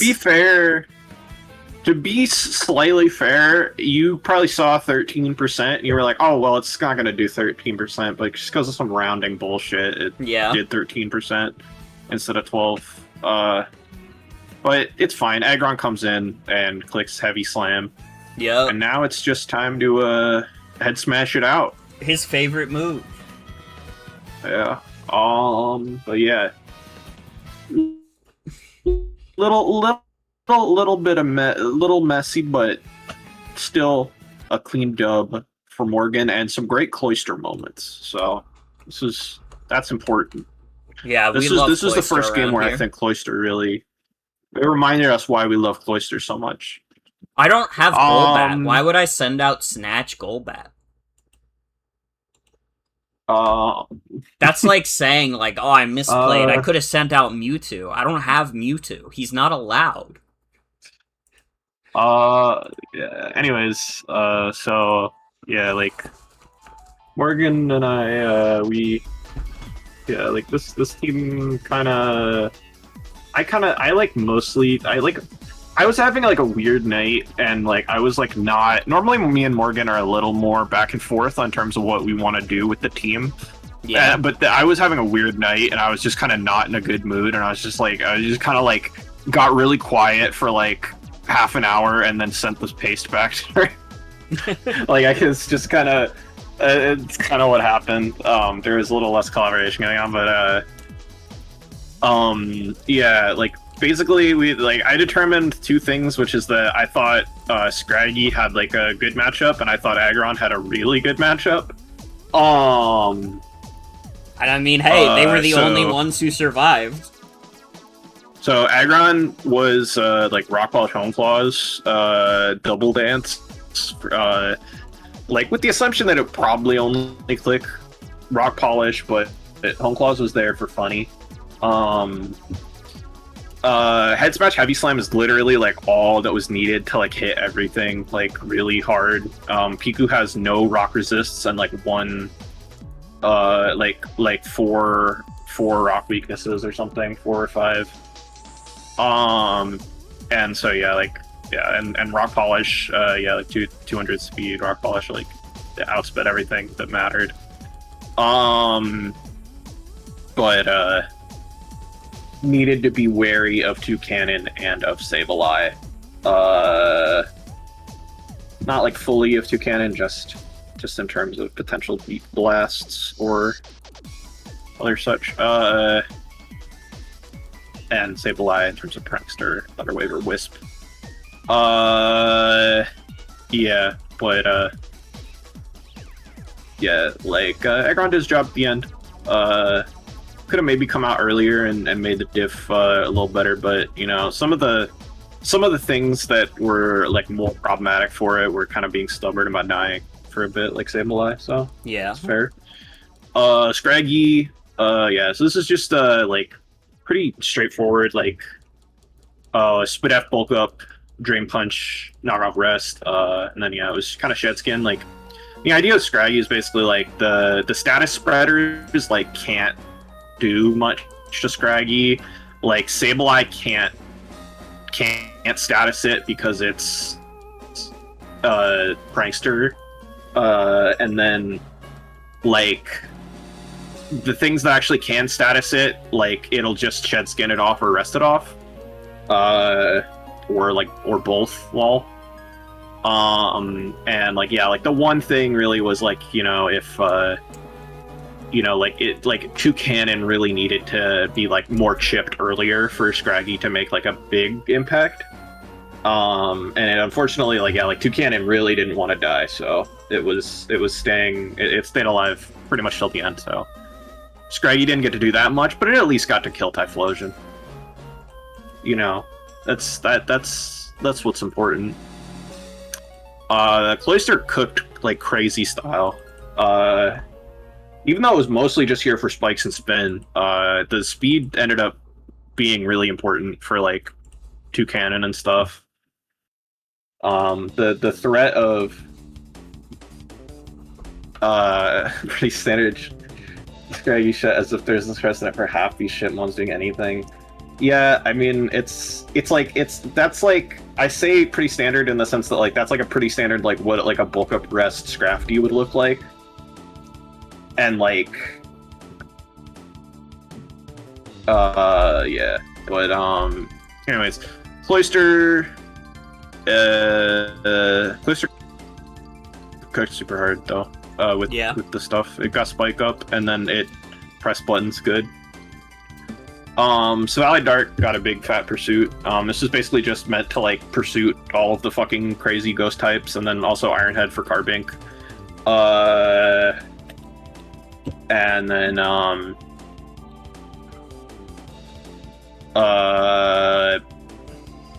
then yeah, just parting shot out. Doxbun, this is player off body press. This probably should have been player off stomping tantrum. Like for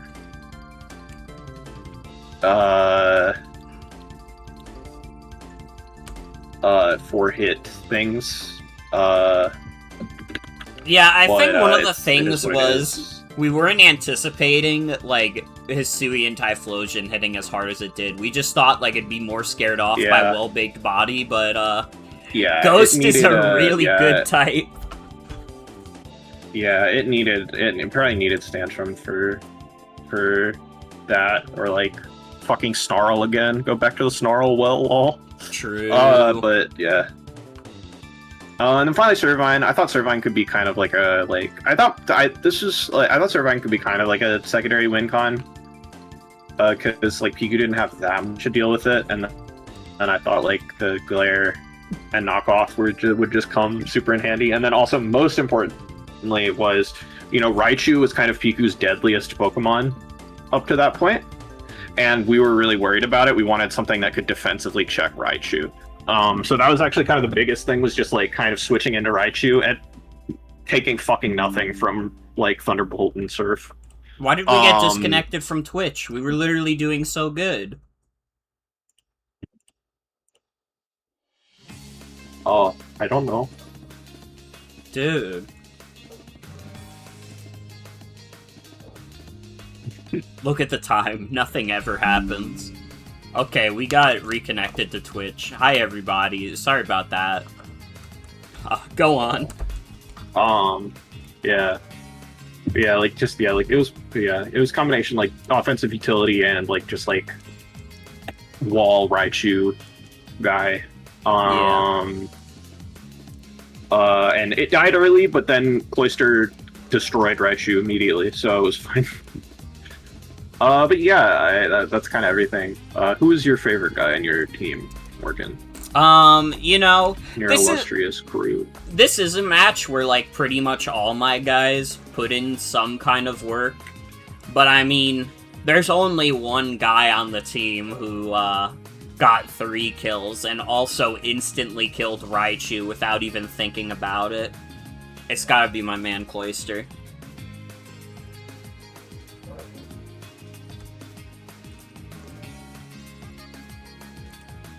It's true.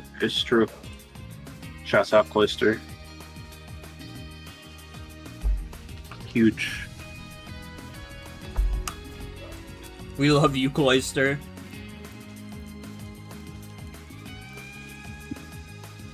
Actually, who was your own favorite guy last week? It was Aggron. This probably just didn't get written down. It was surely Aggron. Yeah, it was surely Aggron. Yeah, I just didn't have it written down, I guess. Well, one nice thing is, versus Hyper-V and Miz, I'm actually logged into this, so I can just change things. Okay. Alright. And then we can look at Piku's team.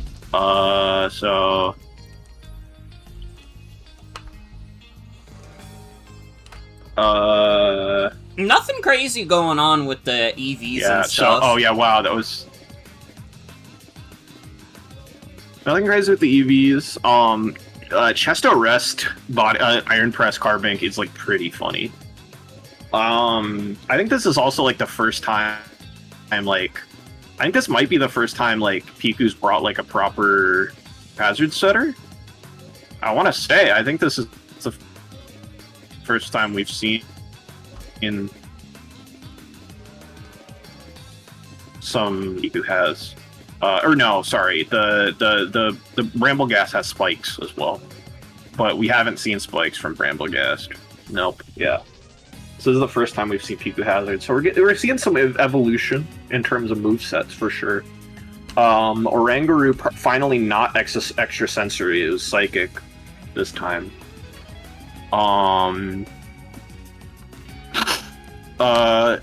with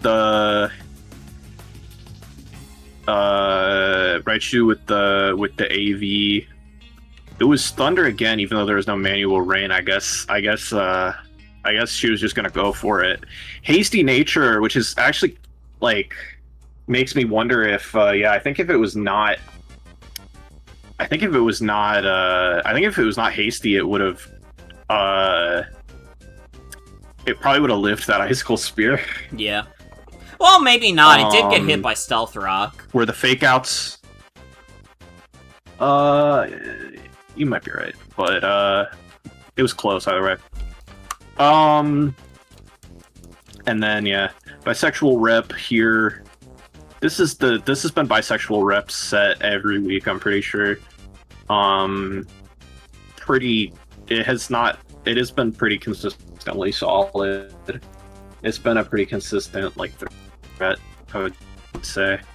Yeah, and then, I mean, yeah, Sableye. This is also pretty similar to what Sableye has brought before, and yeah, I think Oranguru, like I said,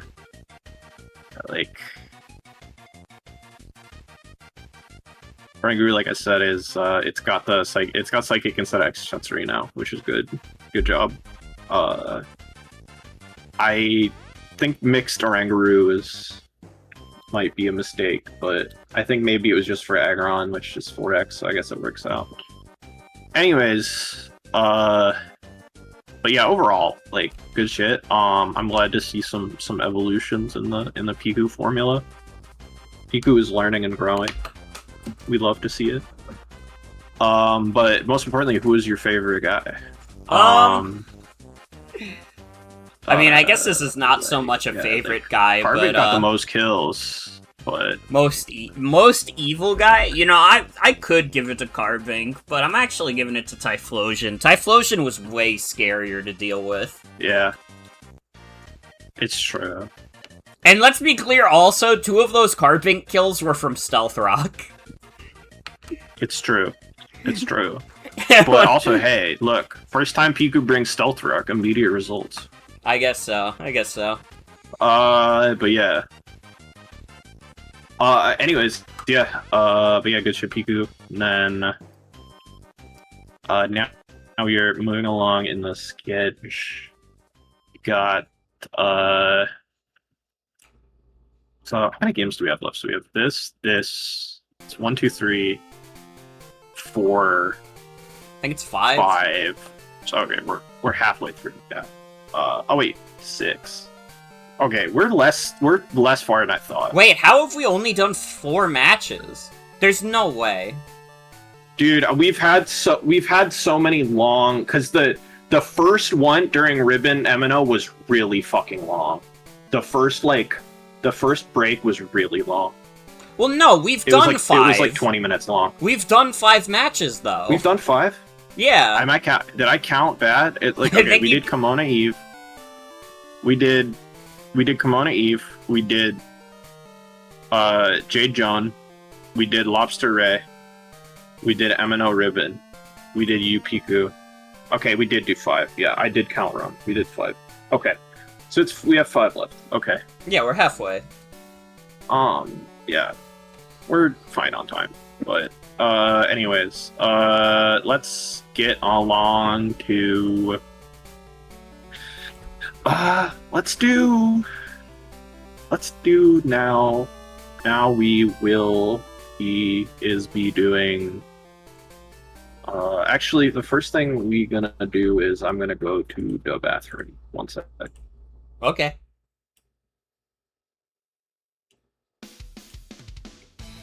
Well, hi chat. It's just you and me now. Hope you're enjoying the Draft League, despite the fact that it's another internet disaster. It's better than it was last week, but like barely. That like early part was pretty rough. But we had like a good hour where nothing went wrong. What's the differential on Sienna versus Bathroom matchup? I have no fucking clue. These matches are great. I'm glad. I'm glad the stream is still enjoyable despite the fact that things are fucked up. And I mean, it is because of you guys. If it wasn't for you guys, there'd be no league. It would just be me and Sienna fighting each other endlessly. And I gotta tell you, that would be a really fucking boring league because, like, Sienna beats me, like, 8 out of 10 times. I think there are realities where I beat Sienna, but they're not as many as Sienna beating me. We are all Billy, but maybe that's insensitive to say. Maybe it's a little insensitive to say we carry the Billy. I don't know if Tony Funny Onion would approve. Maybe they would. I don't know.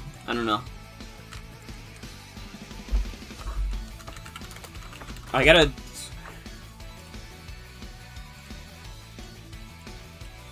Does this scare you guys? Is this scary? What about this one? How about that one? It's getting close. It's almost fall. And you might say, Morgan, it's not fall for like another month and a half? You know how fast time goes? A month and a half is like 3 minutes. Okay? Here's a skeleton. These are all very scary. Wait, this one's cool. Wait, this one's cool.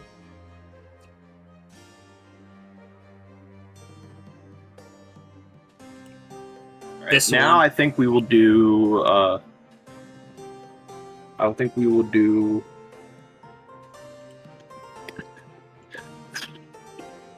Sorry, I was showing scary skeletons to chat.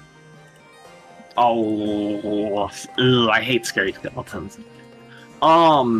Anyways, so I'm glad I wasn't seeing them. I'm glad I was seeing the bathroom instead.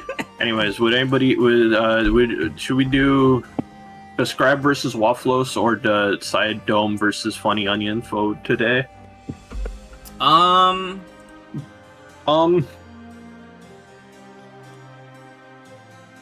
WAFFLOES is in the audience. Yeah, I think it's just Scribe versus WAFFLOES. Scribe is MIA, but I really don't know if he will be back.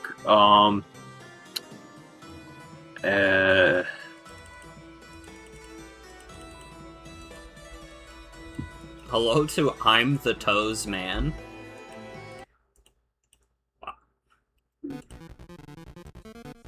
This is WAFFLOES versus Scribe. Well, Ferroseed comes out as the lead against Pelipper. Pelipper goes for Hurricane immediately. Spikes go up, another Hurricane, Double Hurricane and the a confusion. And then a Leech miss. Oh my god, it's Brutal. going real bad for poor Ferroseed. So Swallow gets switched out. Arrived. Here's Snorlax. Acid Armor Swalot is crazy. What's up, the sub? But it's also Snorlax is Curse cursed. Snorlax. This is crazy. This Body is already insane. press. I'm gonna put this on fast for a little bit because a lot of the same stuff is happening for a while here. But yeah, these two are gonna be kind of cursing and acid armoring in front of one another. Oh. Oh, we're good. And then Snorlax is gonna eat his Figgy Berry, and because he's a gluttonous oaf, he can eat it at a higher percent of health than a normal Snorlax could. And that the Ice Beam does no damage. And yeah, they're just gonna keep they're gonna both keep being like this for a while. Scribe is really just fishing for a crit here. This is riveting gameplay. This is what you come to the Draft League for, to watch two fat fucks eat at each other for a while.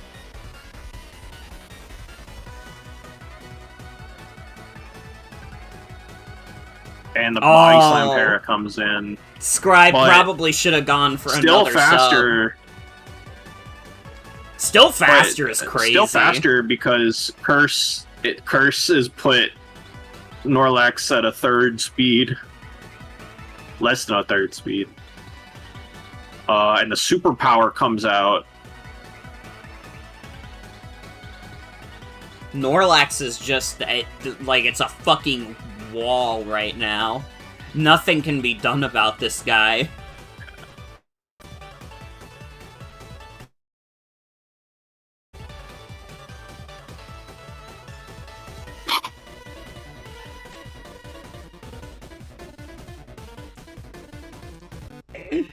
Do not skip the fact that Ferroseed was not faster than -5 Snorlax.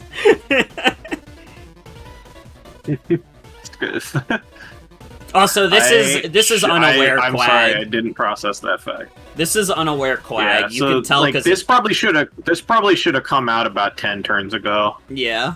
But he's here now, and Snorlax is gone, and Volplume is in its stead. In comes Bushwick. Yeah, I didn't notice the Pharisee thing either. Oh yeah, we can definitely set speed back. Sorry. There's been like enough switching that we could keep up with it. But yeah, it's a lot. But yeah, now Scribe not really playing with a full deck anymore in terms of his resources, not in terms of his mental faculties. And poor Quag gets hit by a crit hurricane. Yeah. Big stay in to recover there. That was bold, but like Scribe can't do a tremendous amount. And keep in mind with these defog evasion drops, this is the most accurate hurricane of all time. Yeah. But that was a normal hurricane. But it still hit. But that one didn't.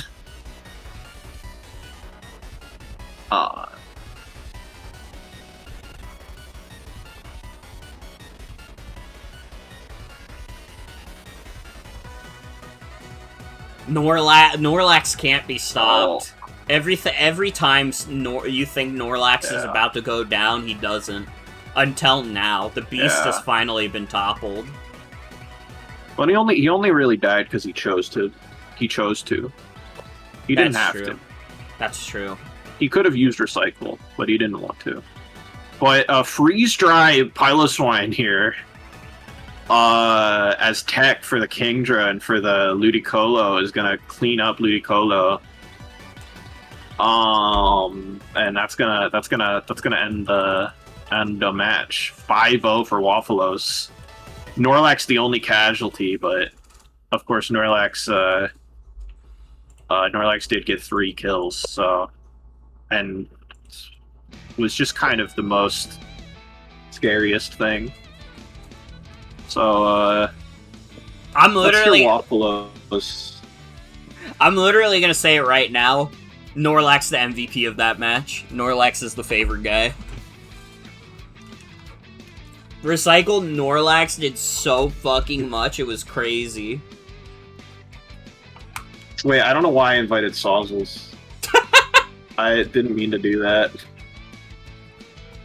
I clicked on the wrong person. I think it's because WAFFLOES was the last person in the audience for so long. And I just clicked on the last person in the audience reflexively. But hi, WAFFLOES. What up? Yo. Okay, so this team is a little bit of a travesty, but it kind of worked out, I suppose, because Snorlax is the most powerful creature ever. Mm-hmm. If you look at the Vileplume and the Hypno, you'll notice a bit of nonsense happening. Yeah. Vileplume couldn't really do its big thing that it does, where it just spams Strength Step all the time because of the character Swalot. Swalot was like a huge counter for this team, and I didn't prep for specifically the Acid Press kind of set that Scribe brought, but that would have. There is a reality where that could have fucked me over with a lucky crit. Yeah, it was a really good matchup co-op. I've gotten away with a lot of wins because I just don't get crit. I guess it's just Pokemon in general though, but yeah, the sun nonsense is to kind of obviously counter the rain stuff, but to also lure Ferroseed with a Vileplume, I suppose. Maybe not it's a bit telegraphed, I suppose. There's definitely a more graceful way I could have done the core for Vileplume, but I don't think Hypno even came out. So I guess it's fine. But yeah, Snorlax is fucking huge here. Superpower was for Ferroseed specifically. Yeah. I think if maybe a Toxic had come out on Snorlax, because I don't. In general, normal plus fighting hits a lot of stuff. So yeah. I don't. I think it hits everything on Scribe's roster. I don't think Scribe has a ghost, or unless he does, and I forgot. I think there might have been one character that. There's no ghost character on Scribe's roster. Yeah. There is not, yeah. Yeah. But yeah, Norlax huge. Flipper here, Bill Waterson. This guy was I was really scared of Crustle. Crustle was a big right for me. Obviously, like Vileplume would have handled it pretty well. Like in retrospect, I forget I had like the biggest wall of all time. It is funny because we like I was like in the room for a lot of the scribe prepping. I wasn't actually like doing it, but I was kind of in the room and I was like vaguely tossing around ideas from time to time. I think Hazel helped more with that, which maybe she can talk about it a bit if you remember stuff. But yeah, like we did immediately disregard Crustle being brought. Because of Vileplume. Kind of funny. Yeah, that makes sense. That makes sense. I stressed over. I think a lot of it was just like I really. I was expecting. Scribe has brought out the Crustle like turn 1 multiple times. I wanted to like kind of do some bullshit to like spin on that, I guess, or whatever. Like I had like some mirror bullshit on like Doug Trio. I had like Custat Bastiodon. I had like a Celgloss with like a bunch of nonsense. But I was like, I'll just run Pelipper. I can just kill it with Scald. It didn't even come, so it doesn't matter. I'm glad I didn't bring any of that nonsense. Houndoom here was I brought a plot for the first time. I think the speed was for Kingdra. And the indoor stuff was just kind of to get the jump on like any like Kingdra or like Crustle, guys like that. And then 4 beers here. Freeze Dry, I was looking at the matchup chart and there were 4 Pokemon on Scribe's team that are weak to Freeze Dry. 4 times weak to Freeze Dry. Yeah. And like obviously like it's not the hardest hitting move from a Piloswine, but like I just felt like clicking that shit on Quagsire would feel good as fuck. And I hit on Ludicolo. That was I remember I calced it. I think it was like got a max HP Assault Vest Ludicolo, and that still did like a good fucking chunk. Yeah, like Freeze Dry Mamoswine is not even unheard of tech, so you know it makes sense to just bring it down to the baby, right, the baby's level. I think the I forget what the 12 special attack was hitting, but I do remember the 4 attack did hit like a 2-hit KO on Eviolite Electabuzz, like just 4 attack, just barely.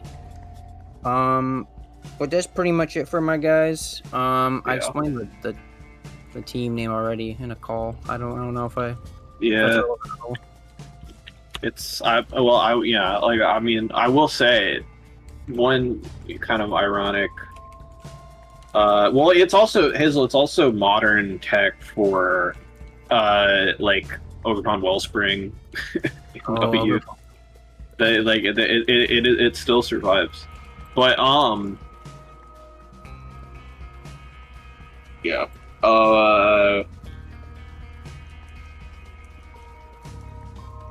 Yeah. I mean, one ironic thing is like, Scribe has talked at length before about working at Walmart, so it's kind of like I was not aware. Or not doesn't currently work at Walmart, but has worked at Walmart in the recent past. So it's kind of a funny coincidence. I had no idea. That's funny. Yeah. All right. But yeah. Thanks for your time. And no, I don't need to ask your favorite guy. You already know. Yup. I cut off WAFFLOES. I don't even know what WAFFLOES was saying, but I know your favorite. I know your favorite guy. So it's Snorlax. It's Snorlax.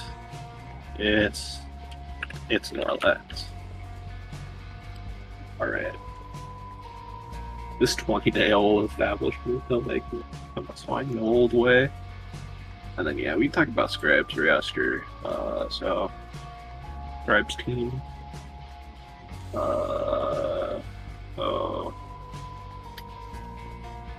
Yeah. I'll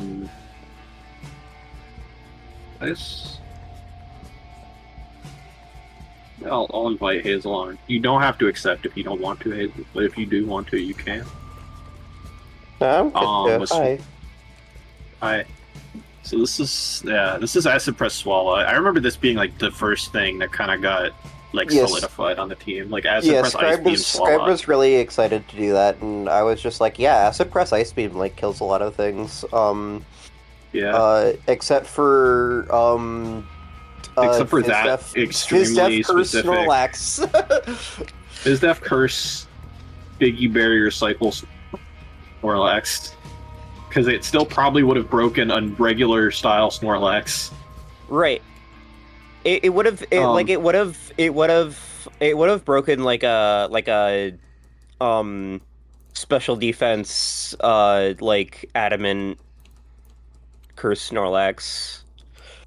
Yeah, but even without or just like it would have broken any normal Curse-Lax that didn't have fucking Figgy Barrier Cycle Gluttony. Right. Like it probably would have out damaged Rest. Like leftovers or Rest, yeah. Or like that's both the same set. Yeah. Scribe did forget a few things like having Toxic and having an unaware guy, but it's fine. He had fun. Yeah. And Hydro Pump being stronger than Hurricane, but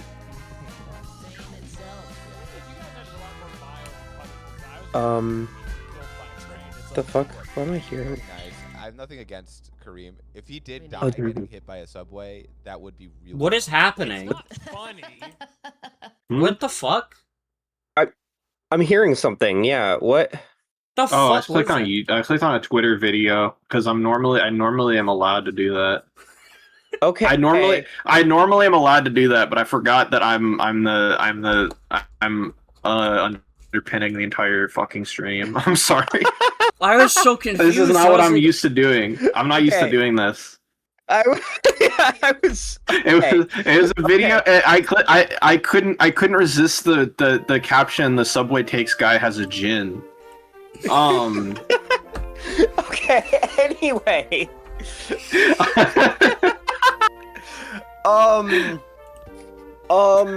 Yeah, so this Acid Press, Ice Beam Swallow, and also Rain Dance Kingdra are both substitute, which is fun. Because both of them didn't really need another fourth move. Yeah.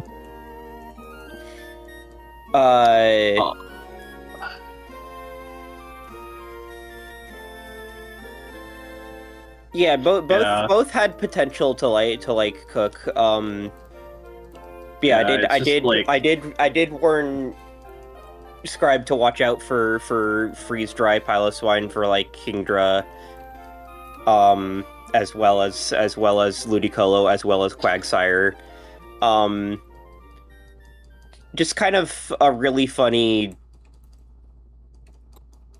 situation where a lot of guys are vulnerable to freeze dry. Yeah. I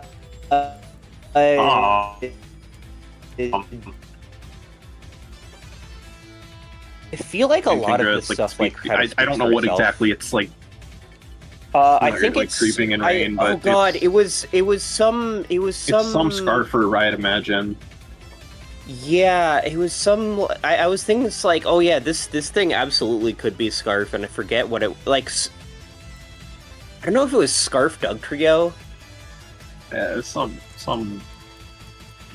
bullshit. Yeah,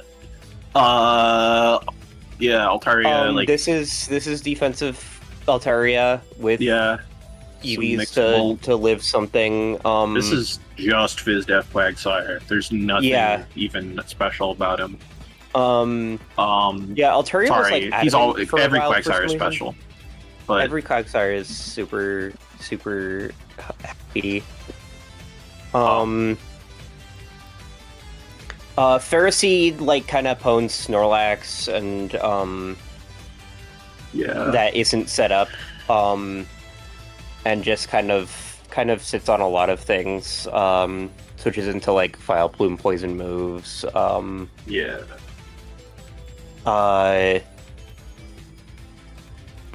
Mostly it was supposed to wall Snorlax in emergencies. Eat like Sylvie, multi-attacks, whatever it needs to do. Yeah.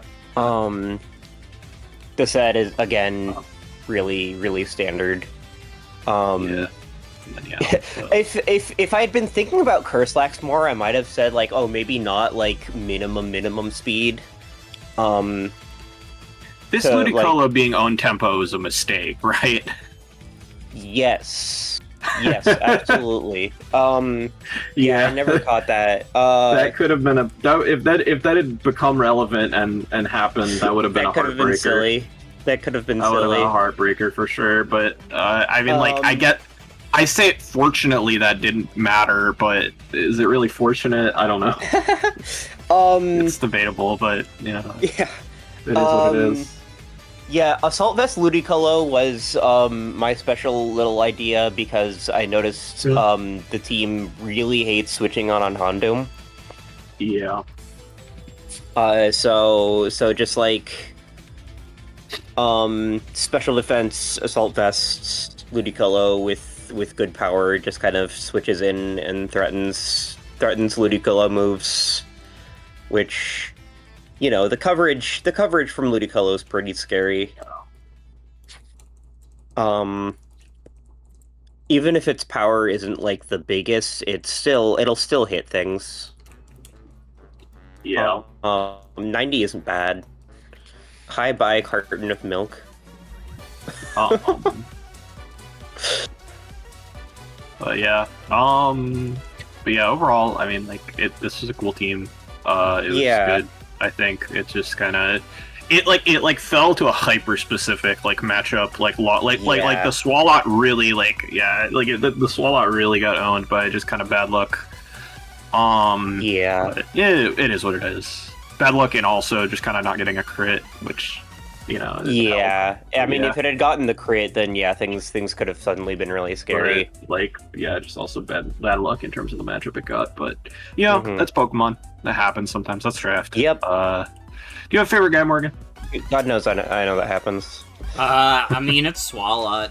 It's Swalot. It makes sense. It was the other big fucker in the match.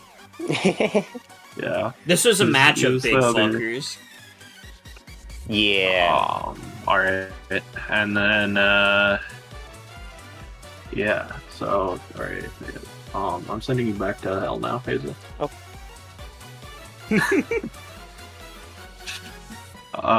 Okay. Alright. Now we can do,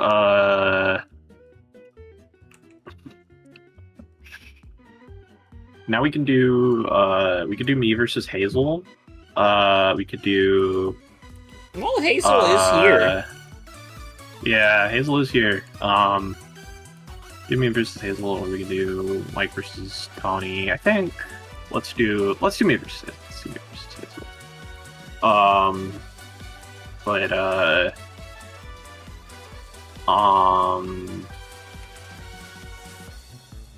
Yeah, so this was a best of 3. We're gonna be going with game 3 here. This was a long set. Every game was at least 50 turns, so this is just the game that is like canon for the results on the sheet. If you want the best of 3, it's actually not on the sheet right now, so I need to add it. Sorry, but But I do recommend watching the rest of the best of 3. It's a cool set, but this is game 3. Yeah, that's worth having context for. But yeah, getting into it. So we got a Rotom lead Electric into Blanca. a Nidoqueen lead. Parting shot onto Nidoqueen. In comes Druddigon. Nidoqueen sets up Stealth Rock. And Druddigon also sets up Stealth Rock. Gets hit by a knockoff. Druddigon goes for a glare. A little bold to me, but... Yeah, kind of a crazy move.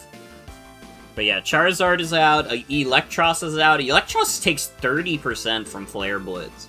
And he gets hit by a boldly Toxic. stay in again, and Toxic... Yeah, Sienna is just calling out then I Toxic Sauzels' again. bluff.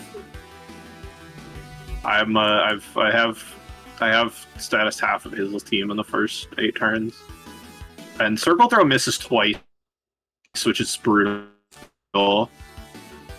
Sorry, Hazel. A Dragon Tail, the Kang out.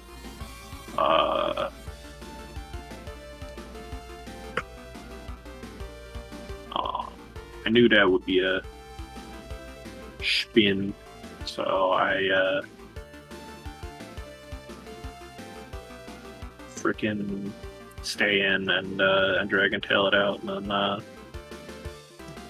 fucking just pivoting around, kind of playing the hazard game. Yes, Sienna's pivoting? What the hell? That's never happened before. Trying to stay, trying to manage who's in control of the hazard game, passing wishes over to my Rotom to make sure he's alive and healthy and thriving. And then kind of just, parting shotting away. I don't know. This is kind of gonna be the MO for any Sienna Sauzels match. Just kind of 2 gamers who love to switch around and put up hazards and stuff like that. I finally get a Dragon Tail miss. I get my comeuppance. And I decide not to fucking stay in with against Krog, and I just bring in Fari to pass another wish. I'm actually faster than Kang. Or I'm not faster than Kang, sorry. I just get Circle Thrown, and then I get Circle Thrown back into myself, which is funny. I Psychic Noise to stop the wish, and then it dies to 25 damage. 25 turns in, first kill. I passed my first wish. Or I passed not my first wish. I passed yet another wish. Get Rotom back to healthy. Bring in that Zard. And I just rooshed on Nish.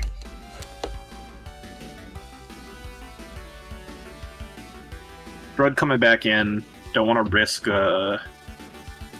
para on other stuff. But then I remember that Rotom can't get parried, so I bring in Rotom. Shadow Ball is going to finish off the eel. Here's Pangoro. And here's Whimsicott.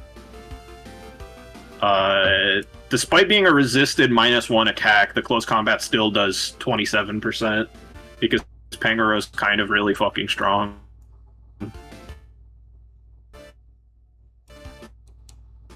I put up a sack off the Cryogonal in and Rapid Spin, so I can get a little bit of extra chip with the Moonblast before finally bringing in Zard.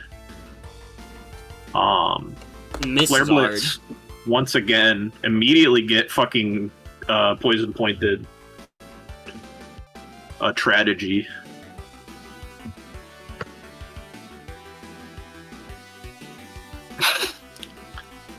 Gonna put up another wish. Get nice and healthy. I don't know. I don't know. Flare Blitz the Cram, and then I Thunder Punch, but Hazel fucking knew at this point that I had Thunder Punch, because Hazel hadn't actually seen it, but I think Hazel had enough time to fucking put it together that this physical Charizard was obviously Thunder Punch for Cramorant, because she's smart. Unfortunate para. Yeah. I do just defog on this, and then I parting shot out to Poliwrath.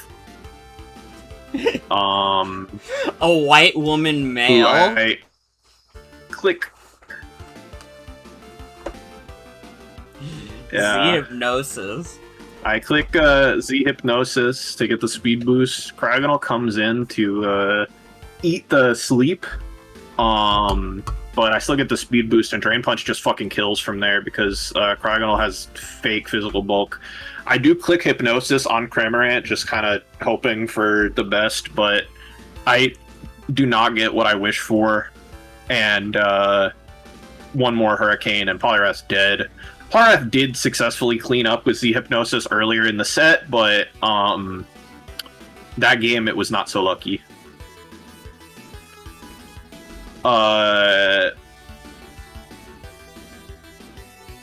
Frigg is Party out. shut back in. Cramorant is out. I really don't want Cram to be able to roost anymore, so I decide to kill it with 2 Psychic Noises, although I now have paralyzed myself. And I have Colbur Berry, but I'm not going to live a knockoff at 23%, so I just decided to sack the Fool. And now here's a time where we can go on to fast, because I have Subseed Whimsicott, and it kind of goes like this for a little while.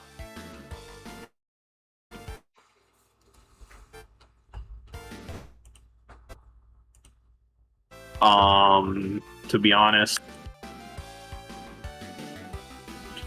make progress. Eventually, the Pangoro falters, and then I sub on it, get a full para, Leash Seed on it, and I can actually hyper fast now, because this endgame is exactly what you think it is, and it is about another 10 more turns.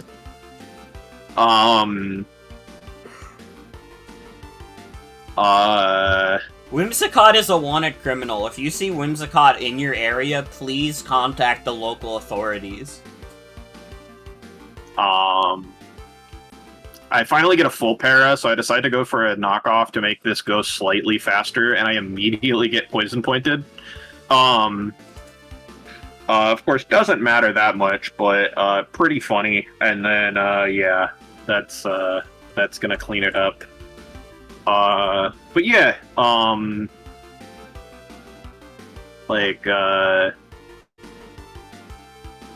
pretty funny game. I'll talk about my team now. I have notes here. They're somewhat long in the tooth, so hopefully I can get through them quickly. I believe in you. But yeah, so Poliwrath is kind of the first guy I added to this team. Water Fighting hit Hazel's entire roster outside of Cramorant really, really well. My heart was kind of set on Belly Drum early on, but I was waffling between Manual Rain, Swift Swim, and Z Hypnosis. I eventually decided on Z Hypnosis after talking to some people and weighing my options, because I just thought it gave me a much safer setup, and couldn't be stalled out the way that Manual Rain can be. Speed was for max speed Persian at +1, as in when Poliwrath gets the +1 from Z Hypnosis, it would outspeed max speed Persian. I can't remember exactly what benchmark it was that 240 attack hit, where I didn't need 252, but it was something. It was surely something. It might have been Cramorant to a KO. And then, yeah, just dump the rest in HP. Whimsicott, yeah, so I thought Subseed was also really good here. Whimsicott and Charizard and Sap Sipper for a giraffe all kind of shut down, offensive Lurantis. So I really didn't think offensive Lurantis would come, and in terms of defensive Lurantis, I thought it still kind of had a pretty awkward matchup as a defogger or whatever. So I thought that Subseed Whimsicott would be relatively safe. Pangoro's the only dark type, and therefore the only prankster blocker, and it eats complete shit to Moonblast. And I thought that Substitute, it can block Prankster, but it can't block me putting up a Prankster Substitute because I'm not targeting it. So I figured that Substitute would let me scout if it's Bullet Punch or Poison Jab and respond accordingly. like later on when I get safe situations into it, because obviously if it's poison jab, then I can just be faster and moonblast. If it's bullet punch, then I have to leave. Yeah. Knockoff was mainly just like as utility, like because I didn't have knockoff anywhere else, and also just to negate leftovers, like make sure my leash seed was more effective. And then yeah, like and just also to make more permanent progress whenever I forced to switch with leash seed. 248 timid speed creeps Persian, 100 special attack guarantees Pangoro Oko, and the rest was dumped into a mix of defense and special defense for bigger leech seed recovery and more substitutes as a result of the bigger leech seed recovery. There were surely like benchmarks defensively that I was going for, but I just don't remember what they were at this point. Yeah, Charizard, I went physical here because it was I wanted something that was going to be able to like beat up Cryogonal like consistently, where you know, like special Charizard really can't normally like kill Cryogonal, like, or at least Oko it. And I thought physical would give me a better shot at that, and it also gave me a Cramorant coverage move in the form of Thunder Punch, which was really nice, although Hazel obviously figured out that I was Thunder Punch fucking immediately. Yeah. Roost was just to kind of keep healthy from Flare Blitz Recoil and stuff, and Toxic was chosen to have a button that threatens the like Palisand, Palpitoad, Electric type switch-ins that are going to come in on Charizard, forcing something like Cryogonal out. And then yeah, 200 Jolly, Speed Creeps Magmar, and then the rest was in attack and a little bit of bulk dump. Rotom was like chosen as the defogger here because it has a much better matchup against Nidoqueen and Palisand, who are like the main setters compared to Whimsicott and Charizard, and then it can also spin block Cryogonal and force out Cramorant and get momentum on it. Like its traits, like in terms of what it kind of forced out in terms of pivoting, also gave Poliwrath more opportunities to set up, because the things that Rotom kind of brought in are also a lot of the things that Poliwrath was better at setting up on. And Poliwrath also, and this came up in a previous game, although this didn't come up in this game. You know, Poliwrath could get more accurate Hypnosis Seize by taking advantage of defog evasion drop into Parting Shot. This was not really intentional by me in the builder, but it just kind of worked out well that way.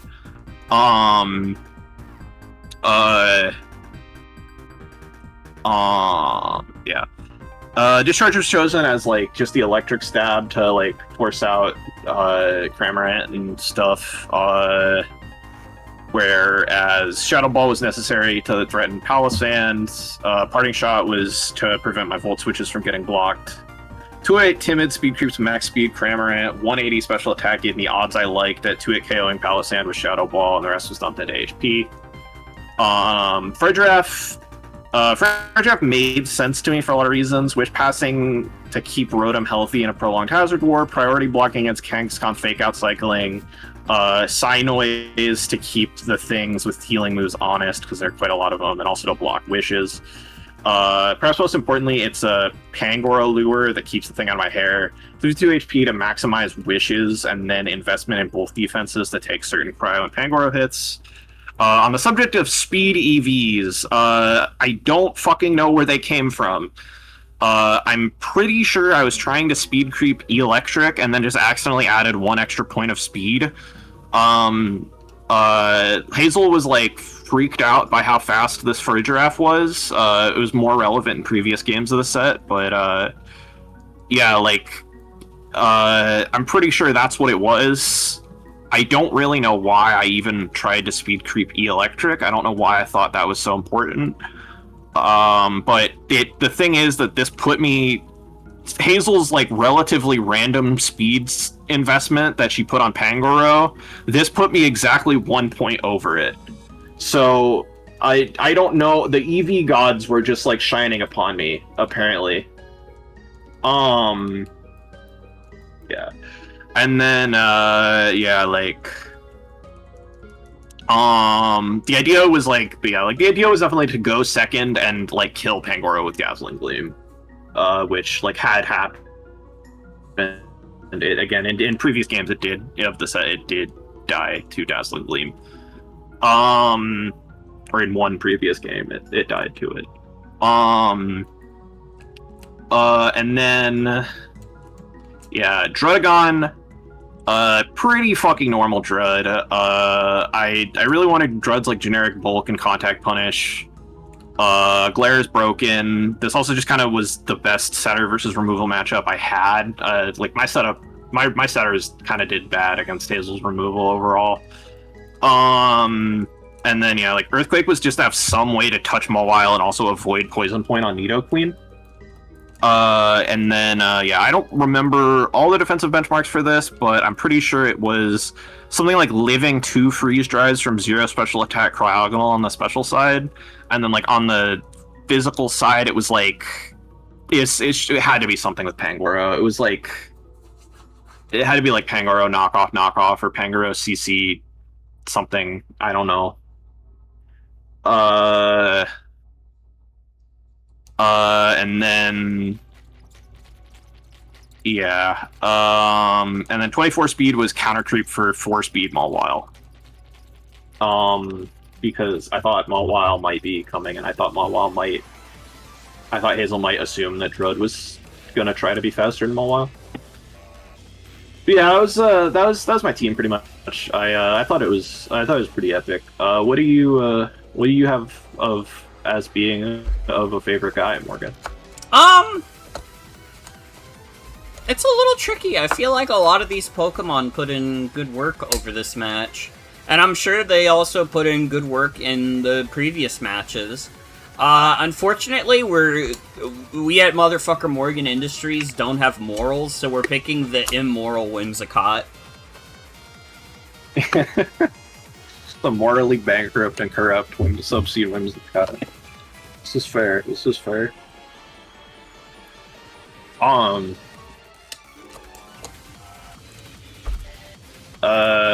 Then, alright, let's bring in Hazel. Let's talk about this Molly crew. What's up? Hi. Hi.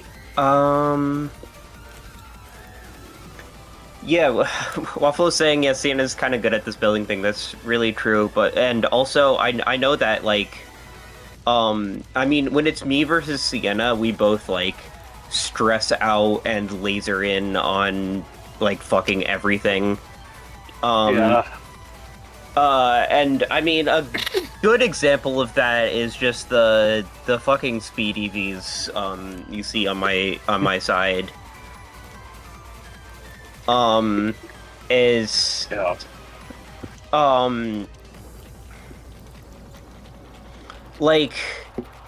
Like, okay, I was building with Eve. I did give some notes of what these speed EVs were, because they didn't change since the first pass. Oh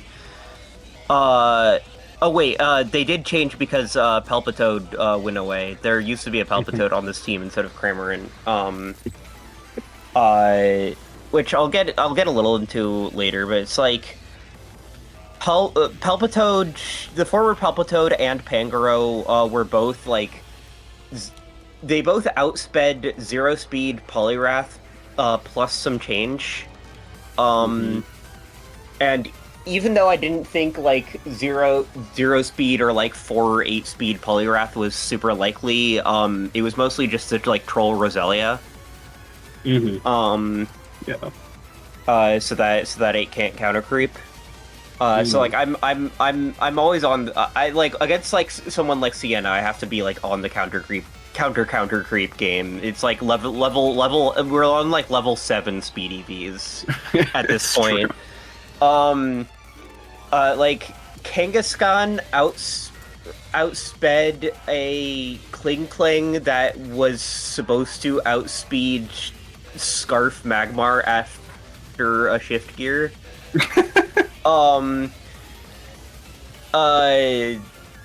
I didn't think Kling was super likely, but again, it was just like I want some speed on Kangaskhan to counter creep. And Cryogonal outspeeds a Charizard that outspeeds Magmar, like non-Scarf Magmar. And I forget what Charizard's speed ended up being. I forget. It was outspeed. It was Magmar. That. Okay, yeah. So yeah. That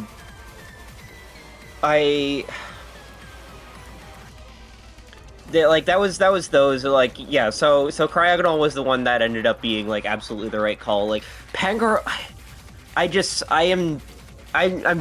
been like head in my hands since the match that Pangoro was 1 speed slower than Dazzling Gleam Fire Giraffe for no fucking reason. The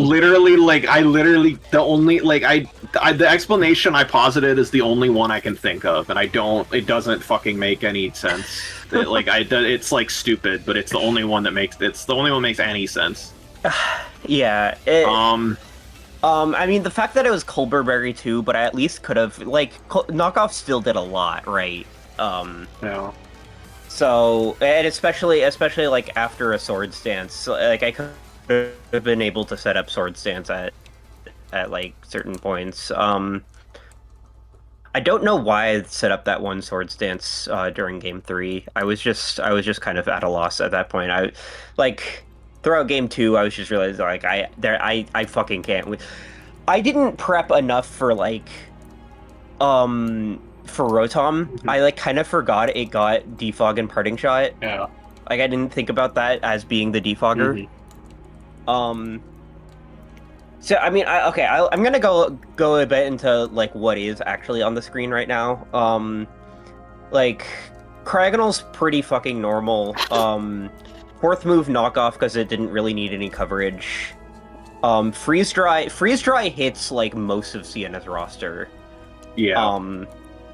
Except for Kling, which like probably couldn't come because I have like Palpitoad and Electric and shit.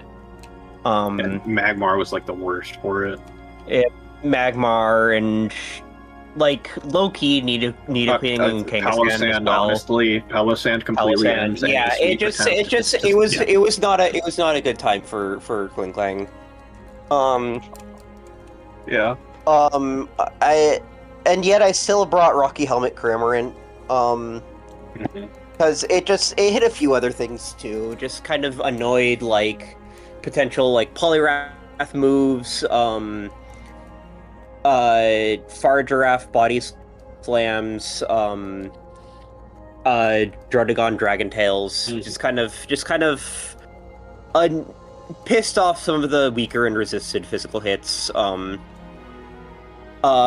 had 32 defense to actually dodge a 0 attack Charizard Thunder Punch one shot. Because what I was imagining Charizard was gonna be like special plus Thunder Punch. Yeah. Like possibly, but I was like, it might not have room because it might need to be like Defog and then like Scorching Sands or something for Nidoqueen. Yeah. Because what Charizard ended up being was kind of walled by Nidoqueen. But there were switch-ins to Nidoqueen, so I guess it was fine. But like once I saw Flare Blitz come out, I'm like, okay, this is Thunder Punch. Yeah. I'm fucked. And also because even if for the record, for chat, Hazel knows this, but the reason why I was Flare Blitz, like the reason why I was Flare Blitz, like the reason why I was physical instead of mixed, like all physical instead of mixed, was just because Flare Blitz. -1 Flare Blitz, assuming I had gotten Chilling Watered by Cryogonal, did more than like neutral like 252 special attack overheat. Like, that's how much worse Cryogonal's physical bulk is than its special bulk. Yeah. Yeah. Kangaskhan honestly had some kind of random EVs. It was, I had like I don't know if this was in my discussion with Eve. Yeah, I think it just like body slam just kind of got some decent 2-hit KO thresholds, and the speed I went over earlier, and then the special defense was just like good enough to survive a couple things.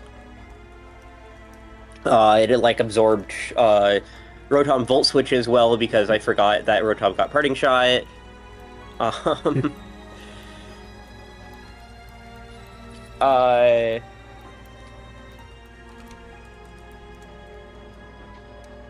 Yeah, it was Earthquake for a while for like Relicanth and Klinklang, but I was like, okay, those things can't really come. And Circle Throw like does some damage against stuff. It really should have been Roar. It really should have been, that hit the Subseed. Yeah. Whimsicott, and it couldn't have missed twice. It didn't take Rough Skin Dredagon chip. I knew Dredagon had to be Rough Skin. Like, looking at my roster, it's just like, there's no way this isn't Rough Skin. Yeah. There's too much that's like so nice to get chip on me for. Especially from like Kangaskhan and Pangoro. Which is why Pangoro was protective pads.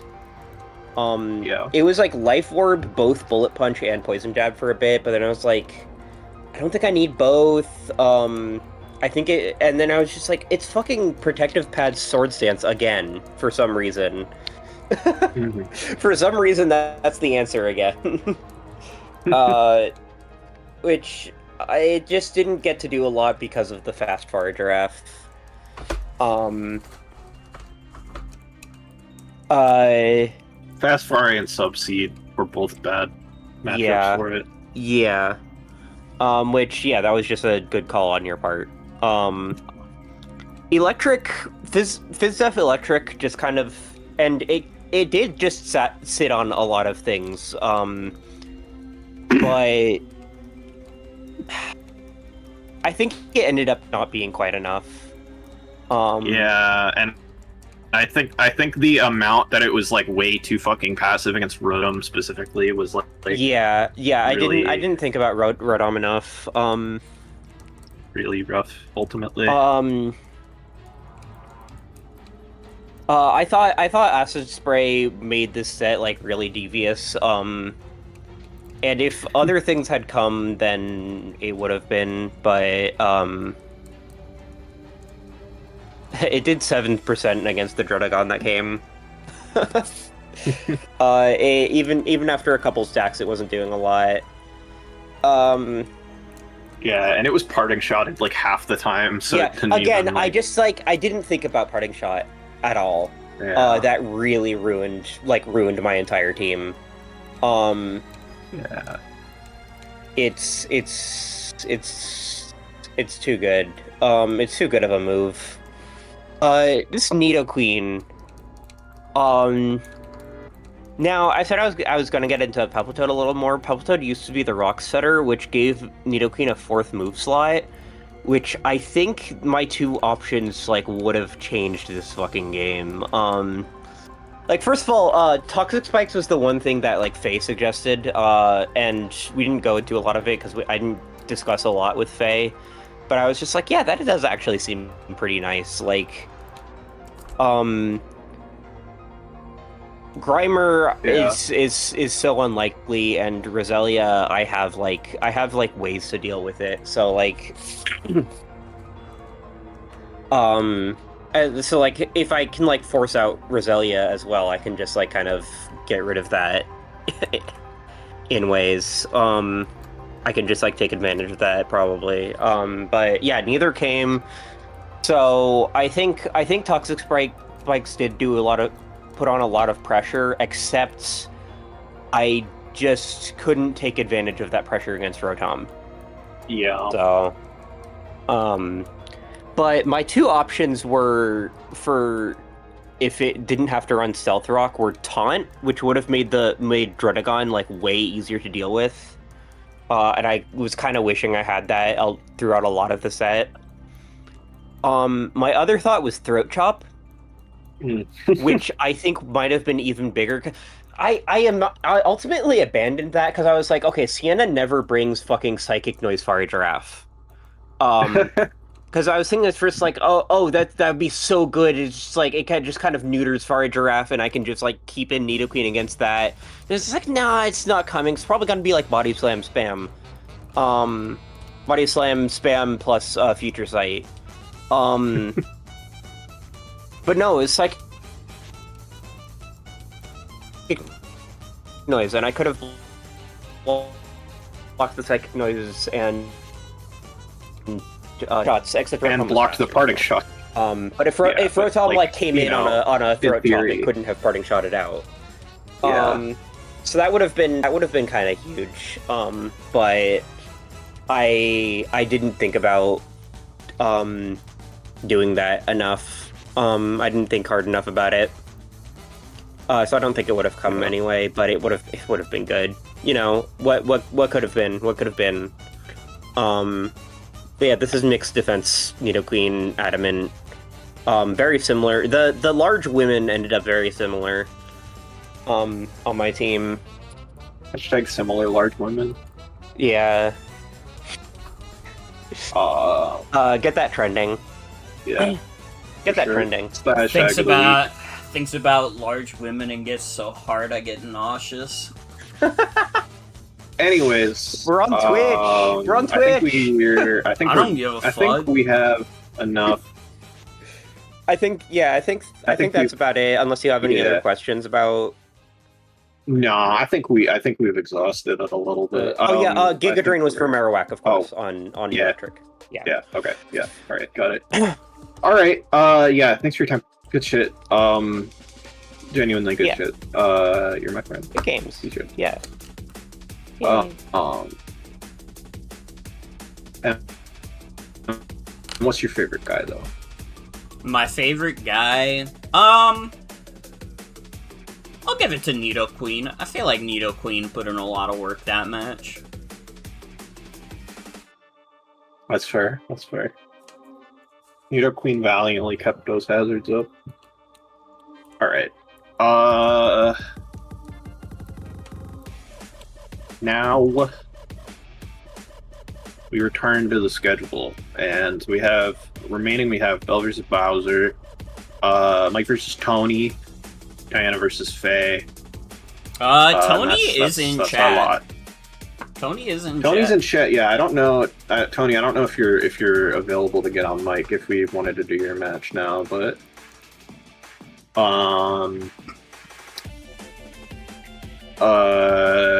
otherwise we can just do like otherwise we can do Bell versus Bowser or something. But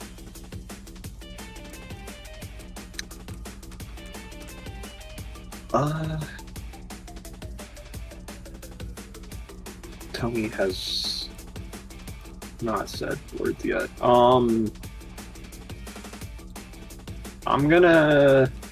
You're walking home. Okay. I'm gonna put on Bell versus Bowser, and maybe you'll be home in time after it. Yeah. I'm surprised Faye has been MIA. I'll give you some time. You'll be there soon. You'll be there soon. Well, that's fine because with these, neither of these people are here to talk about their pastes, so we'll be also here. It will be done soon.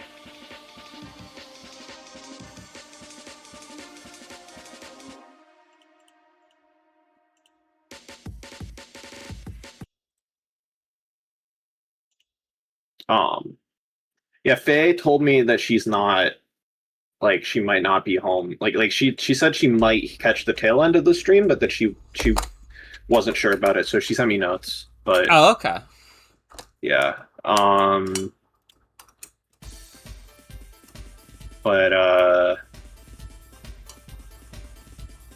Bowser versus Bell. Bowser versus Bell. Orthworm lead into Marini lead. Naked grandma! Naked, huh? Girder comes out, eats a scald, doesn't get burned. In comes Clefairy. Clefairy gets its Eviolite knocked off very early. Wiggly. Unfortunate. Wigglytuff gets knocked off, loses its heavy-duty boots, which is not nothing. That is something you don't want to lose necessarily. Marini comes back out. Oh. Marini gets paralyzed. Could be worse, could be better. Girder is the funniest defog Pokemon. Why the fuck does that guy have defog? Smagius puts up a sub and then nasty plots. Yeah, Miss Magius is getting a little scary. Shadow Ball insta-kill Simisear. Holy. But then Bell unfortunately falls for the same trick you did, thinking Wigglytuff is pure normal. Whoops. How many more people will this Wigglytuff fool? But unfortunately, Girder gets toxic, which is rough stuff, because it's now got the Guts power boost. Yeah, it's and a little, Mach Punch a little cleans scary. it up. A little scary. Shadow Ball doesn't Barely quite kill, doesn't so kill by 1%. Forced to trade. By a Forced to cunt's trade, hair. but you know, it is what it is. Here's Earthworm again. Gets the burn to hopefully deny any coil shenanigans.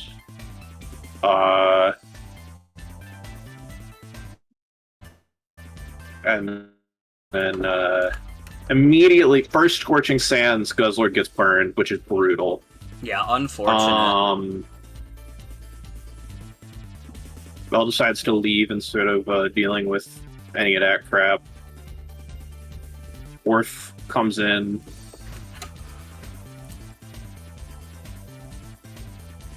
Coils up, but is burned. Yeah. So, not going to be doing the most. Does coil a second time. So Unfortunately, double full para for Grandma. Still only doing 44. But now I'll take a look. I'll give you a look behind the curtain here. But Bell actually has haze on this and isn't clicking haze for some reason. Uh-oh.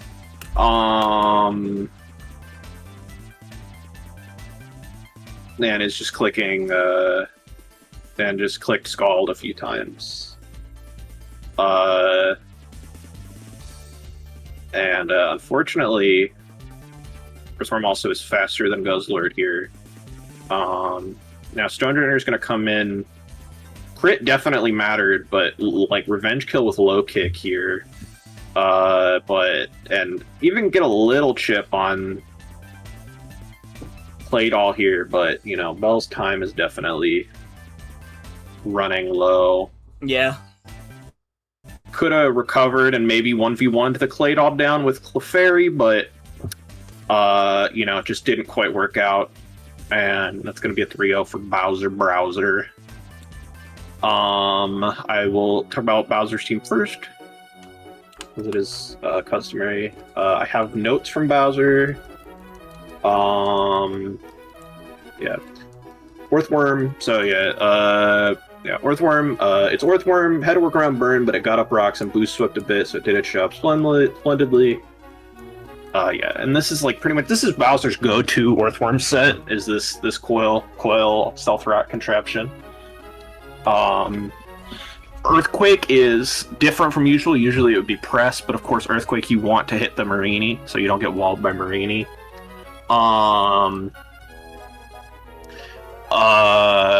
Yeah. little bit of speed, max attack adamant, which is crazy bones, but also makes it even crazier how little damage it did with those earthquakes, even at +3 or whatever. Playdoll is here. AV Claydol also kind of Bowser's classic. Pretty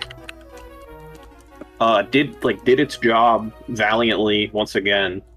It's the Claydol doesn't really need to click. Claydol doesn't really need to click status moves that much, although having teleport Claydol every once in a while wouldn't be so bad. But yeah, just with spin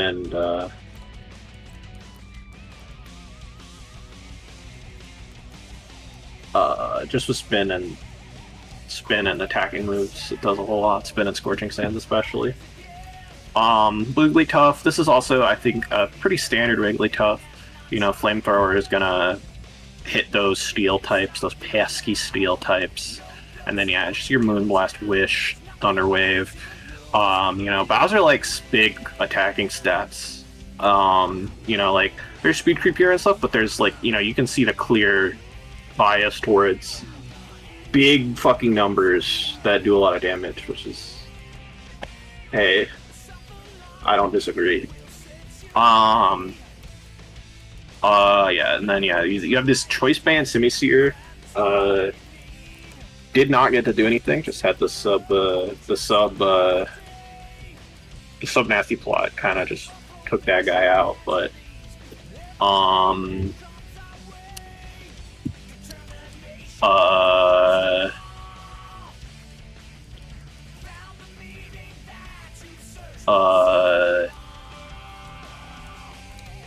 Girder was, yeah, also I would say a fairly standard set, just fighting moves like Dream Punch, Mach Punch, and then Defog Knock, and then yeah, it had its guts that it took such deft advantage of, and then yeah, Samurott. Also a pretty normal SD Samurott, not super fast, kind of more of a bulky SD set, but I fucks with it. But yeah, Bowser brought a lot of his favorite guys in the same kind of configuration that he tends to like, but customized for the targets, and yeah, did well. But the question really is, which one of these guys was your favorite guy? I'm gonna give it to Wigglytuff for pulling the same trick again. I thought about it and I'm like, dude, it's really fucking funny that it happened again. Yeah. Yeah. Yeah. Yeah. Yeah. And then Bowser just finally has just notes, generally scared of losing this game to Miss Magius after sub was real, but Girder managed to KO the fast mods and tank like a champ. Marina Para was also on for it, but beneficial for me. Had to play around Skullburn with Warren, but Warren tanked and hit hard anyway, played all the up at the end. Unfortunate knowledge check with Shadow Ball and Wigglytuff. But yeah, so shouts out Bowser. Thank you for the notes. We'll move on to Bell's team, and Tony is here now, so this will be relatively fast. I built most of this in a few. I thought Scarf Stoner would be good. It's just kind of a revenge killer for stuff like Worth and stuff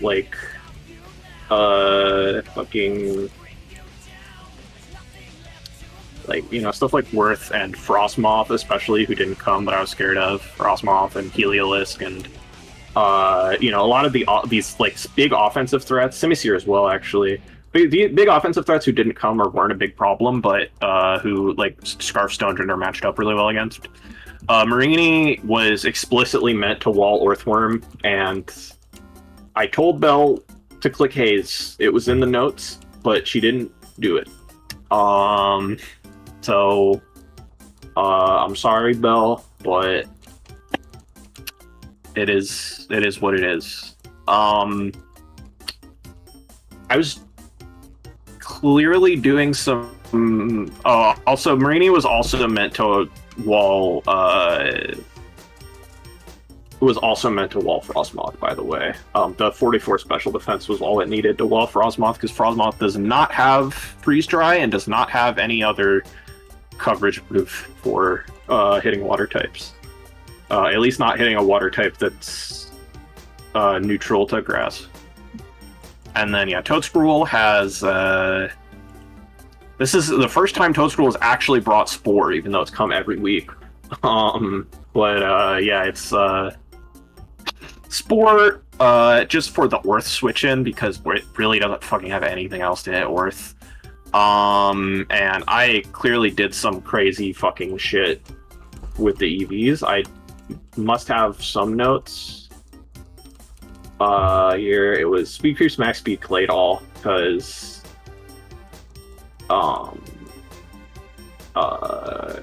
Speed Pierce, Max Speed, Clade All, because... there wasn't much speed this time, but Bowser can be a freak with it in terms of speed investment. Bowser likes making these things fast. Yeah, Clefairy, this probably should have been like this maybe could have been aromatherapy in retrospect, but it wasn't. So rip. But Oopsie. yeah, it was a seismic toss, basically just instead of like Moonblast, because what's oopsie? Oh, I was just saying oopsie to the Did we disconnect? Not aromatherapy. Oh, okay, I understand. Sorry, I'm so trained to hear anything like that and think something's going wrong with the stream. Okay. Yeah, it was basically like Seismic Toss was chosen over Moonblast because like Moonblast really didn't do shit to like Earthworm or Frostmoth or like AV Claydol or like a lot of stuff. And like Seismic Toss comparatively just like not doing much to like Wigglytuff was fine. Also it was Nightshade over Seismic Toss because there's a couple important normal types, but only Dracloak for ghosts. Yeah, and it was Spadef because the Fizz-Def kind of Fizz-Def role was like more taken care of by Marini, and I wanted an extra contingency for Heliolisk, who once again did not show up, but I was scared of it. Guzzlord, kind of a similar story, wanted an extra Heliolisk contingency, and so I thought AV would be good. 180 speed is for, I think, uninvested Wigglytuff, I want to say. Yeah, like knock off Earthquake, Heavy Slam, Hammer Arm. Didn't really think a Dragon Stab was a good idea because I thought 1000% Wigglytuff was coming. And I DK. Earthquake, yeah, like Earthquake hit the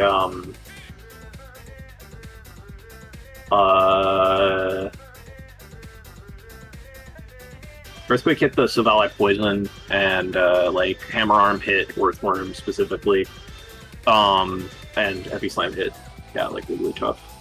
And then Mismagius was, yeah, just this sub nasty plot, and then yeah, it was Shadow Ball Mystical Fire.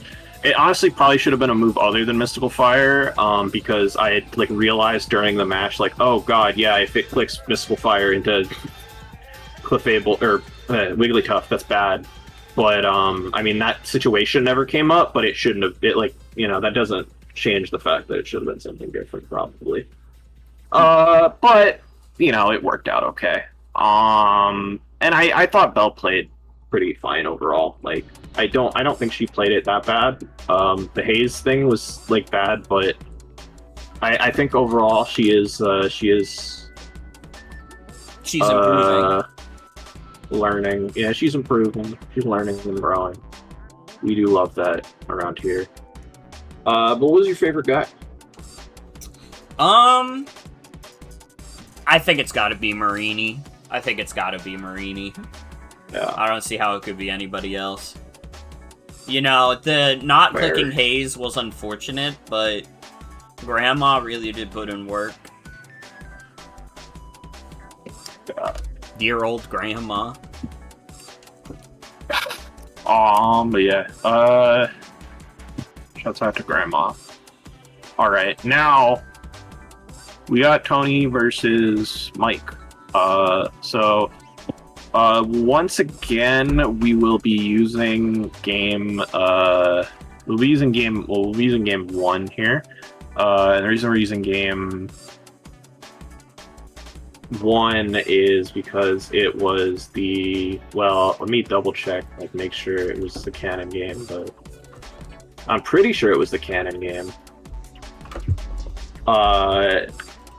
For reference, this match took place in real time. This match took place a number of weeks ago.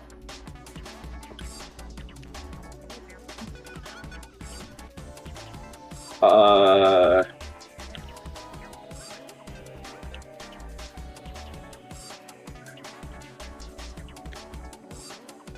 think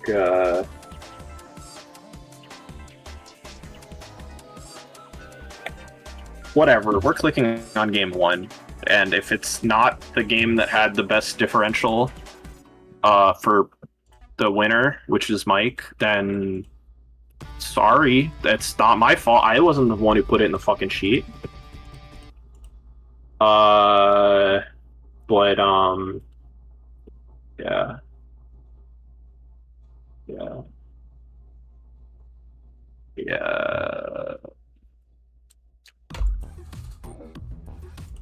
But yeah.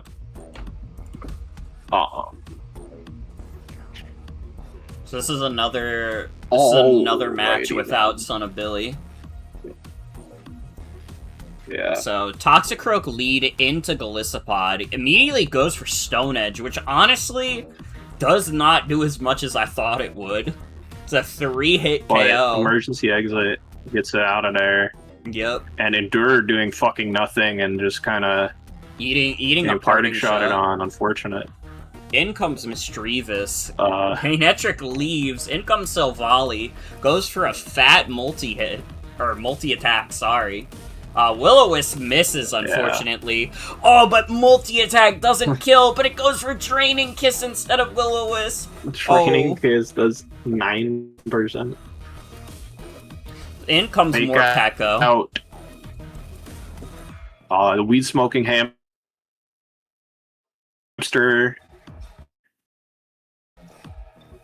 You turn in the wrong direction. Probably shouldn't have stalled the turn with Fake Out, because now the guy is all kinds of messed up. Yup. Signal beam Signal confusion. Oh man. Ninetales is faster than Manetric. That's interesting. Yeah, it's probably a modest Manetric.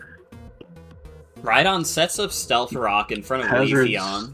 In comes Sliggoo. I was just going up on Tony's side of the screen, and a fucking awesome interaction. Yeah. Tony doesn't seem to have brought removal this game, so unless there's removal that I don't remember.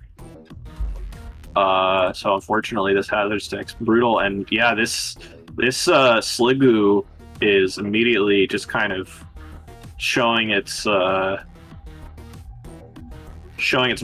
with the fucking Life Dew and the Infestation and Toxic. It's just stalling the crap out of this here Leafeon. This is torture. This poor Leafeon is being tortured. This is crazy. It's true. But finally apes the Infestation, but another one's gonna come in here, put a little bit of chip on Papa Billy. Gonna sack the Galissapod. to the CC. Endure So on the Valet Flying's multi-attack. gonna. Yeah. And there goes the speed boost CC on will Papa kill here, Billy. but. In comes Rhydon, who takes close combat like it's nobody's business. My god. Going for a risky Stone Edge. That could have gone Probably could have poorly. been Earthquake, but oh well. In comes That Sliggoo. fucking knockoff, 49%. Yeah, that's Jesus, fucking crazy. And then the Aura Wheel cleans it up.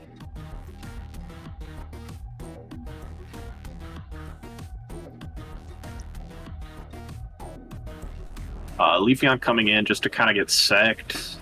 Yeah, Leafeon dead as fuck. His Highness is going to be coming in and then also just dying to spikes because Tony probably forgot. Lapras, this Ice Shard is not nearly going to do enough. Citrus Yep. is going to come in, but not, once again, not going to be enough. And then now, yeah, 12 and 12 is going to take out the Weed Smoking Hamster as well. Now I'm thinking about it, the Weed Smoking Hamster probably was the removal. I forgot I got Rapid Spin, so there actually was removal, I think. Mike is not present, but is we'll do his first because he's the winner. And because I just want to check it. Versus funny. Yeah, like so. Fucking Mike. Alright, so Mike brought, this SD Rhydon. It was max impish, so that explains why it took that CC so well. Yep. Yeah, like, nothing that crazy, but pretty cool set still. This fucking Rampardos is off the chain. It's mixed Naughty Rampardos with Flamethrower, presumably to hit, like, I guess it's to hit Wormadam. Yeah, it's for Wormadam because Wormadam doesn't get hit very hard by Everyone's Rock Slide. scared of Wormadam. Mike loves these fucking mixed sets with Sheer Force. As soon as Mike realized he could use fucking Sheer Force to, like, make mix Rampardos real, he's just been obsessed with it, which is fair. It's pretty cool. It is pretty fire, yeah. Yeah. Who could blame a guy? This Rampardos didn't do anything, but this is a fire set anyways. This is a pretty normal, like, bulky, fast Sylvali. It's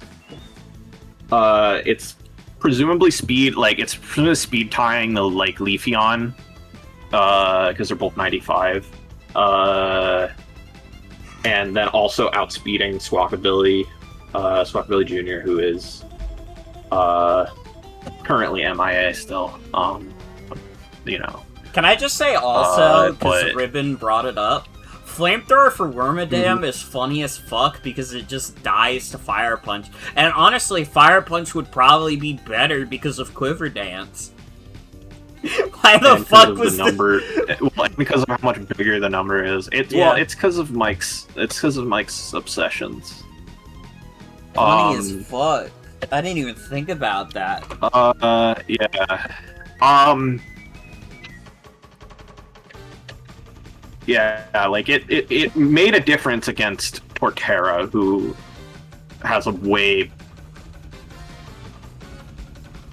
I don't know about this one, but anyways, Sliggoo. We saw Sliggoo cook with this, so yeah, this is pretty straightforward. Like both, like just like bulky, fucking. Like Spadef Sliggoo. Draco Toxic Life Dew Infestation is just like extremely good. It's also like pretty much Sliggoo's only 4 moves. Sliggoo doesn't have that many moves. Yeah. But, you know, it certainly did its job in terms of putting pressure on stuff and walling shit. And then, yeah, like, Glycopod... Glycopod basically got spikes up and then died. But, you know what? There's much worse things you could do. Yeah. Okay, Glycopod got spikes up, created momentum, and then died. Which is, you know, I mean, hey, that's better than nothing. Although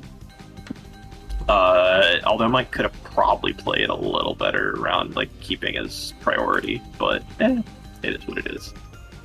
And then, yeah, Magnetric was 252, too timid, Assault Vest, which is cool. I'm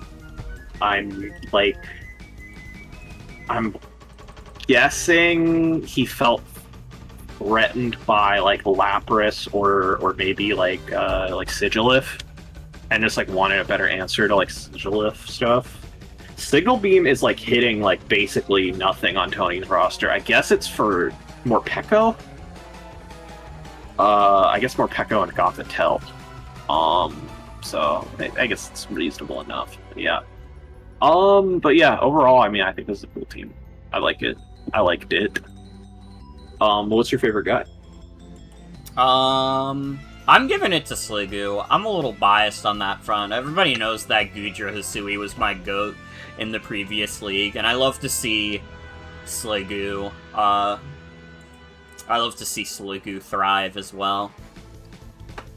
It's true. It was a consideration for the team, I remember.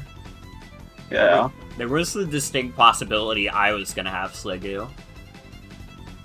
But I can see that Sliggoo's in good hands. We're gonna talk to Tony. And, you know, there's, you know, we're gonna hear it straight from the theist horse's mouth, as it were. Hey guys, I just want to preface my replay talking about my team with these past few weeks that these weekly battles have been taking place in have kind of been some of the worst weeks of my life. Yeah. That's an exaggeration. But the point is, best and then, you know, it's like the next two I have more I have more time. Game 3 was the one that we did decide, so whoever put it as week 1 in the sheet, is that what happened? Oh yeah.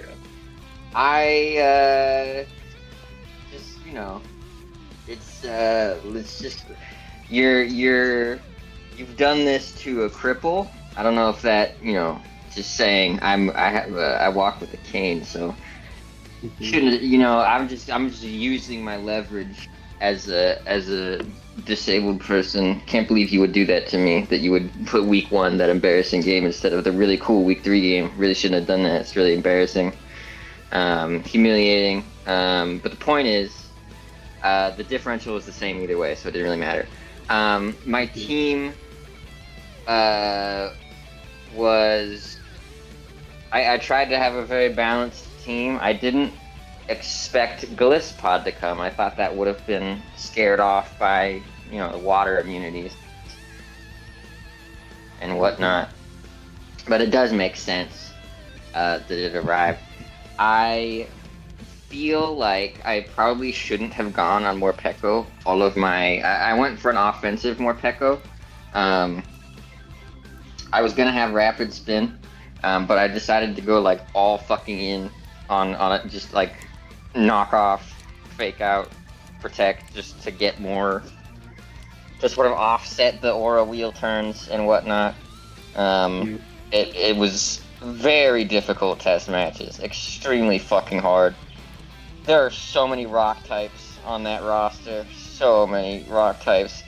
I think I played pretty well despite the circumstances, all things considered. And Game 3, I just want to bring it up again, you know, that this poor cripple played some of the best Pokemon of their life on Game 3.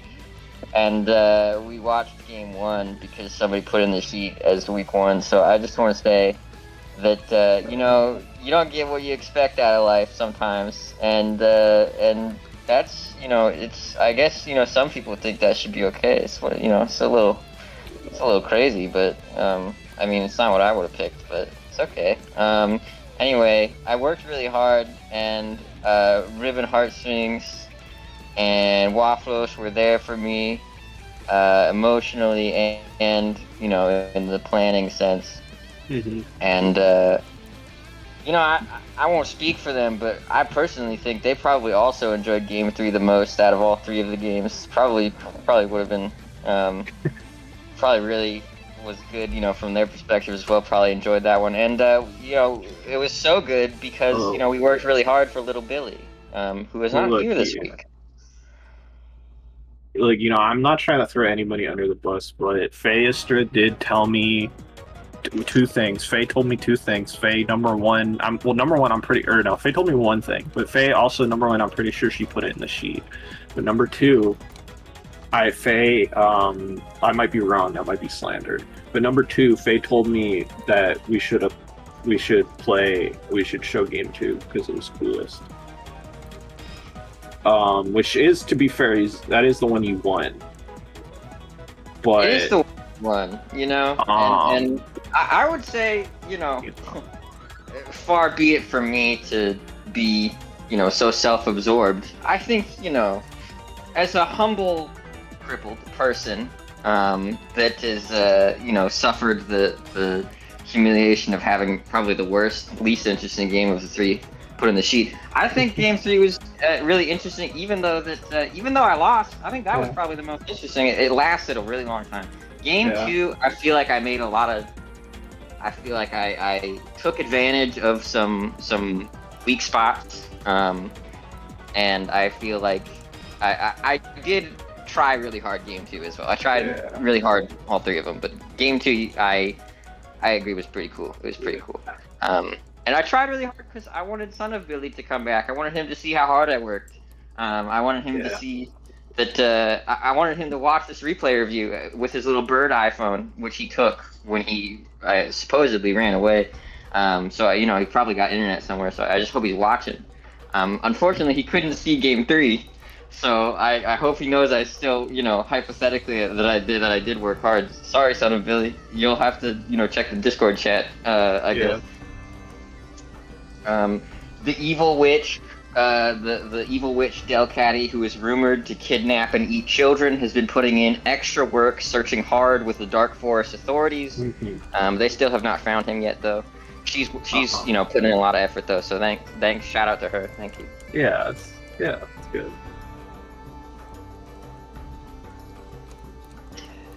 Well, that's all I got to talk about. Yeah. Well, I really hope that the search for Son of Billy goes well. We're getting we're just passing halftime now. So we'll see kind of what happens in in the coming weeks. I really hope that Son of Billy can make it home safe and sound. Me too, but with all this time left, the end of the main season. Yeah. It's just, So anyway, I'm gonna say I'll just say my crippled goodbye. Cripple, who had the worst game of the 3. Joan, just saying. Mm-hmm. It's just I'll just say goodbye. See you guys later, and on to the next few games. Yeah. Thanks for having me. No, I mean, you're always welcome here, Tony. Yeah, and always. And again, my condolences about the Son of Billy and the crippled, I guess, too. Yeah, of course. All right. And who's your? Oh fuck. And who's your favorite guy? I don't know how long we cut out. It was a 20-second disconnect, and Okay. I don't know. I think if I stopped Tony from talking, I would probably get accused of being ableist, so I couldn't... there was nothing that could be done. I mean, it's kind of weird that you're putting your own, like, needs over a, like, disabled person, but I guess that's fine. But, how about I fart in your mouth, bro? What's your favorite guy, though? What's Pissing your me favorite off. guy? My favorite, I don't fucking know, it's the weed-smoking hamster. It's the weed-smoking hamster. Mm-hmm. That's fire, though. The WSHs, I'm a fan of the weed-smoking hamster, personally, as well. It could have been different if we showed week 3, I don't know. But that's not what happened, or game 3. Final match, final bout. I don't know who put on the game. I don't know who put this on the sheet. I don't know. I didn't fucking do it.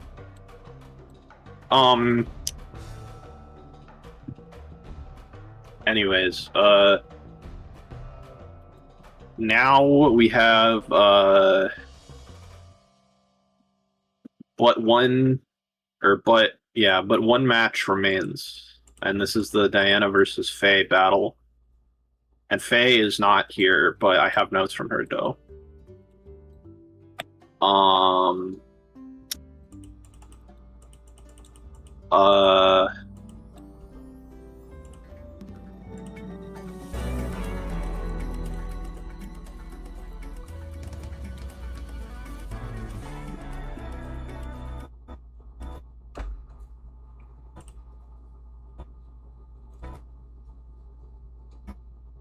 Oh my god. Oh my god.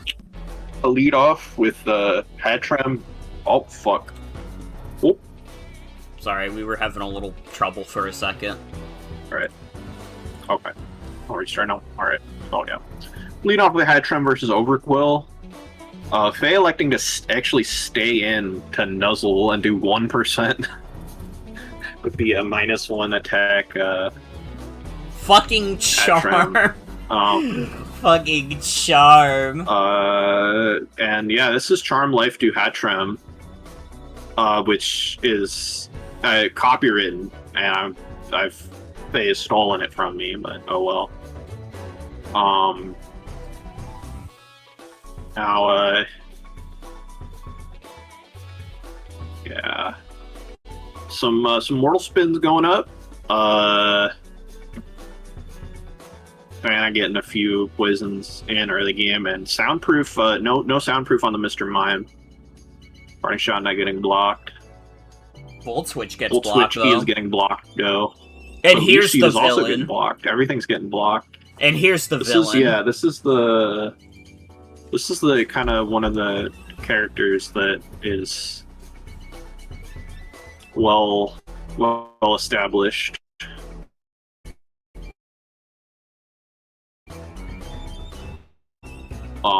Here's Primplub as well. And so yeah, we kind of got like a lot of poisoned guys right now on Faye's team. Water Absorb has been revealed on Lantern. But that does mean that Jolteon is a safe switch in. Appletun coming in, clicking its Apple Acid. Just a lot of switching around right now, just a lot of feeling each other out. Helmet Granbull, and it's also Heal Bell, so it's actually getting rid of these many poisoned characters. And taunting the Corsola. No rocks for you.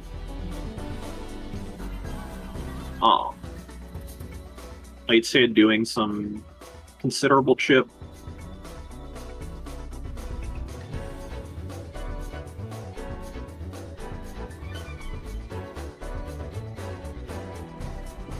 Fish bone.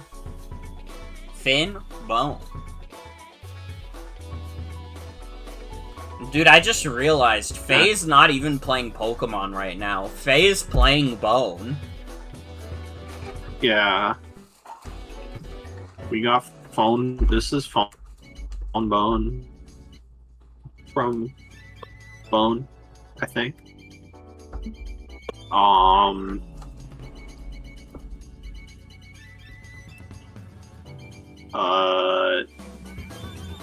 Poison Jab does a considerable amount, but Appletun is faster than this poor paralyzed Overquill, and therefore can kind of just wall it with Leech Seed.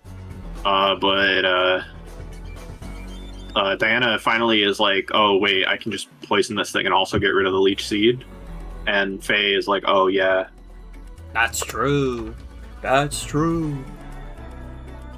Finbone coming back in, just getting a quick roost before coming out, and then Jolteon comes in, takes advantage of the Volt Absorb.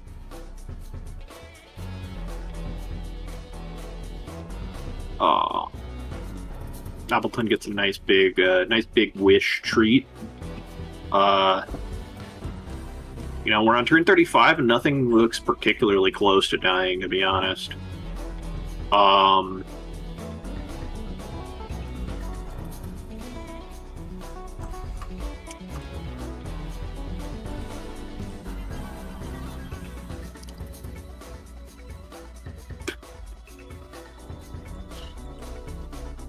And in comes free the villain. Earthquake. So it does more than usual, but still not a ton, and just recovers back up. But Overquill, Prinplup's coming in on this guy. Got poisoned for its troubles. Yawn Prinplup. The fucking snoozer. Faye's gonna wanna Predicting hopefully that get the rid of this switch would poison. happen. Alluring Voice. Actually, does 55. Does a fuck ton. What the fuck? Alluring Voice is now disabled. It must leave. Predicts the Stealth Rock and Magic Mounts is up. Or just predicts a status move in general, I suppose. Decides to nuzzle the Gorsel on the way out. Gives Granbull a safe opportunity to come in and click Heal Bell again to get rid of these poisonings. And then taunts to stop the Strength Step.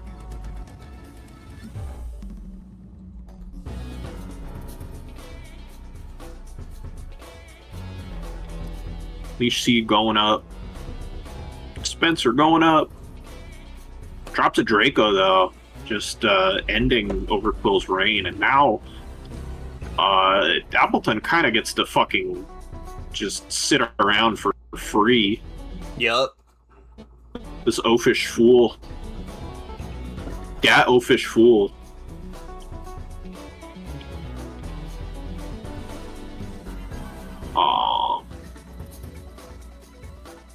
And Faye taking the opportunity of the spinner being dead to get up a layer of toxic spikes. But still kind of being like, yeah, I can use you later. Helmet and poison deals considerable chip, but this Granbull lives at 1%, and as Faye told me, actually, this is actually it living at 1 HP, not just 1%. Jesus Christ. Now Jolteon comes in.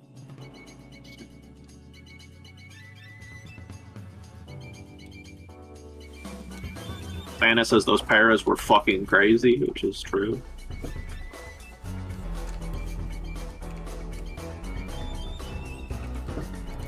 This also lived at 1 HP, Faye told me. What is going on? Faye was given, like, the mandate of heaven in this match. These rolls are driving me nuts, which is fair. They would drive me a little nuts, too. T-Bolt does fucking nothing to Appletun. And Appletun kind of, just sits around like a fat bloke. Tag a fat bloke who does fuck all. Honestly. Which is crazy, because he did everything. Like the fact that he did fuck all is like the fact that he's a fat bloke who does fuck all and he can just sit on anything he wants is like why he was the GOAT with this game. But yeah, that's a resounding victory for Faye. So let's look at the team, and I'll dive into my notes that I have here for MFL 3 is the fat fuck league. Yeah, unfortunately, a lot of the Pokemon that exist to kind of just sit and do nothing are like usually pretty bad. But in this power level, they're great. Appletun.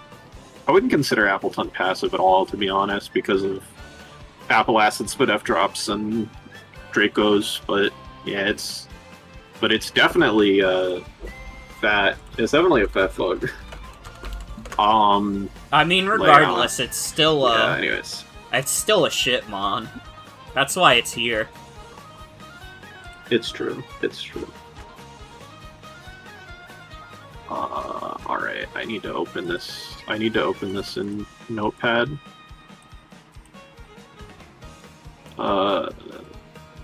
This is okay. Yeah. So, yeah. Faye says, I kind of forgot that Overquill had Mortal Spin. Oops. Rookie mistake. Please note that me, Sienna, has never let my friends go into matches against Overquill without a steel type to spin block. And then, she's saying, I was scared of Overquill. I was thinking if I made the rest of the team easier to deal with, it would let me commit more resources to fighting Overquill. And, I need to actually have the paste open, sorry. And thought if it was already on the field, then I could set T-Spikes again. I could set T-Spikes against it to either limit Diana switches for the next few turns or get poison on something important. Dark Poison coverage is pretty rough for me since a lot of my bulky guys are weak to one or the other, and then Persian has pretty low damage because it relies on foul play. Probably should have been Helmet. She said, Jolteon could either one-shot it or get extremely close, so it was my speed control, especially good if I paralyzed an SD Scale Shot set. Me prepping against SD Scale Shot. Alluring Voice to hit Drampa and Wish if predicted a switch. It says, Primplup was the main Overquill answer since it could live a boosted hit and yawn, or switch in as spikes went down and defog. It could also switch into a Drampa, Draco Meteor, and Roost Up once it was weakened. Appletun has an incredible set of tools like it does in every freaking matchup. Phase use the word freaking. Of course, handling switches to Jolteon and Primplup really well, and could break through Corsola with Apple Acid and Leech Seed. Speed Crab Grapple Lock to give chances to drop a Draco against it in Drampa. Gramble outspeeds Paralyzed Overquill. No fair resist means I can spam player up and have 3 utility slots. Taunt to not get Strength Scepter Wisp by Corsola. Heal Bell in case I was getting paralyzed or poisoned, and then Roar on the off chance that Regigigas was close to getting through all 5 slow start turns. And then Hatchram also outspeeds Paralyzed Overquill, so that after a Nuzzle I can Charm and Life Dew on it. I figured Mystical Fire would be better to keep various special attackers under control. It could block most moves from Corsola, and Life Dew heals about 79 damage, so it could fish for paralysis turns if it's taking Nightshades.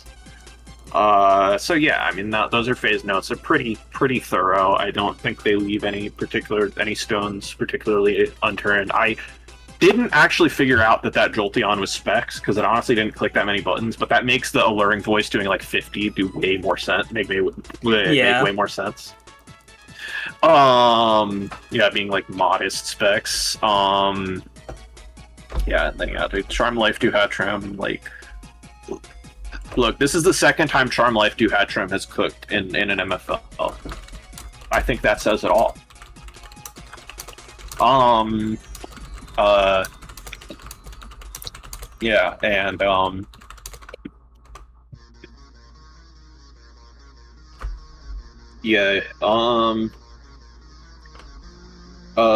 Primplup is interesting. I think I wanted to like my like other little notes are just kind of like Persian Alola is so damn annoying. Like Faye said, it probably could have been better in this match, but I still thought it was so annoying. I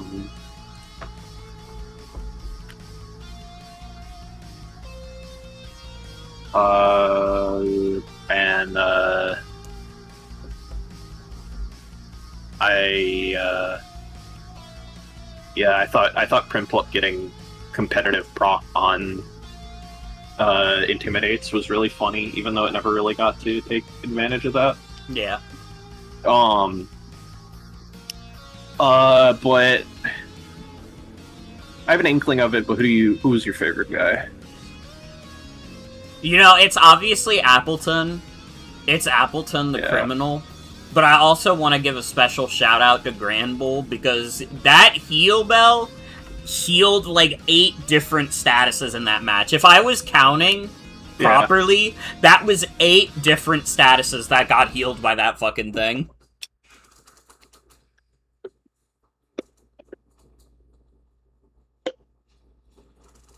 But yeah, it's Appletun. Yeah, it's Appletun. That was a huge boon.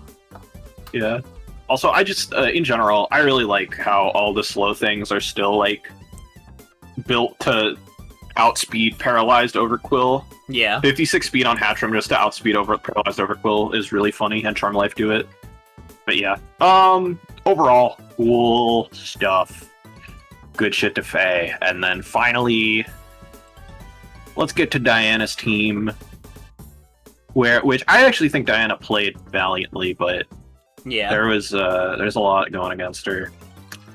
Scarf Lantern. I actually didn't figure out that it was Scarf. Also, all of these thought that it was something different. All of these people are vampires, by the way. Every single one of these Pokemon is a vampire. I'm sorry if that's scary. Yeah. If anyone in chat is scared of vampires, I'm fucking sorry. I didn't know Diana would bring a team of vampires. I had no idea. Yeah, that is scary.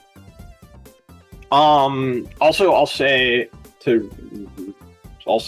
like to Ribbon's chat messages, just like the other thing is like NFEs in this environment are like half the reason they're so good is because like when you're drafting like low tier NFEs, like you can draft basically you have a choice of either drafting like the fully evolved Pokemon that are so bad that they have to be in like tier 5 of a garbage draft, or drafting NFEs of Pokemon that are already good and giving them Eviolite bulk, and they have like their stats still aren't good, but at least they have moves. Yeah. And so for like that's like what like that's like why like Prinplup got brought, for instance, right? Where like Prinplup is a tier 5. Because even though its stats suck, at least it fucking has, like, good moves and, like, good traits. And a lot of tier 5s cannot say that. Anyways, yeah, Scarf Lantern. I'm not sure what 210 speed Timid Scarf is for. It's... Like, if I had, like, my calc in front of me, I'm sure I could figure it out, but I don't. And I'm not gonna waste time trying to. But it makes sense, yeah, like 250 special attack. Pretty cool. Like I assume Diana kind of identified the Bolt Beam hit a lot of stuff good. Overquill, I think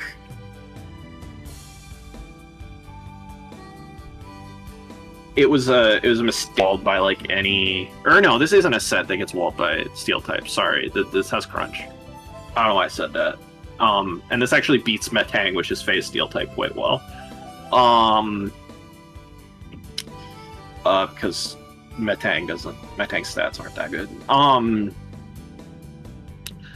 Yeah, this is kind of a nice, like, I guess, like, mixed bulk offensive set, like, offensive utility. Pretty cool. Mime. So this is, once again, Reflect Mime. I guess Mime, it feels right for it to put up a screen, isn't that? Yeah. That the truth. It's and it's finally psychic instead of Side Beam. Which is good. Yeah, but yeah, Psychic Gleam, Mystical Fire makes total sense. And then like Reflect last move. Life Orb is interesting, and this is not a lot of speed investment. Modest 252 or modest 56 speed is like very slow. But it is what it is. For Kara, so this is like a Rock Polish is Leech Seed, Heavy Slam, Earthquake is fascinating. I guess it works though. It does kind of hit everything except for like the big exception is like Appletun walls it, right? And that is a big exception. That's probably a bigger exception than Diana realized, but like the principle of it makes sense. Yeah.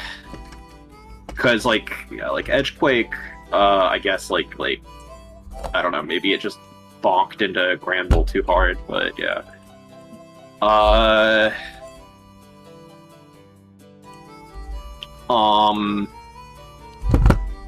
Grablocked is Banded, Technician, Mach Punch, Sucker Punch, Bullet Punch, Drain Punch, all punches. Except Sucker Punch isn't a punch in Japanese, so it doesn't get boosted by Iron Fist.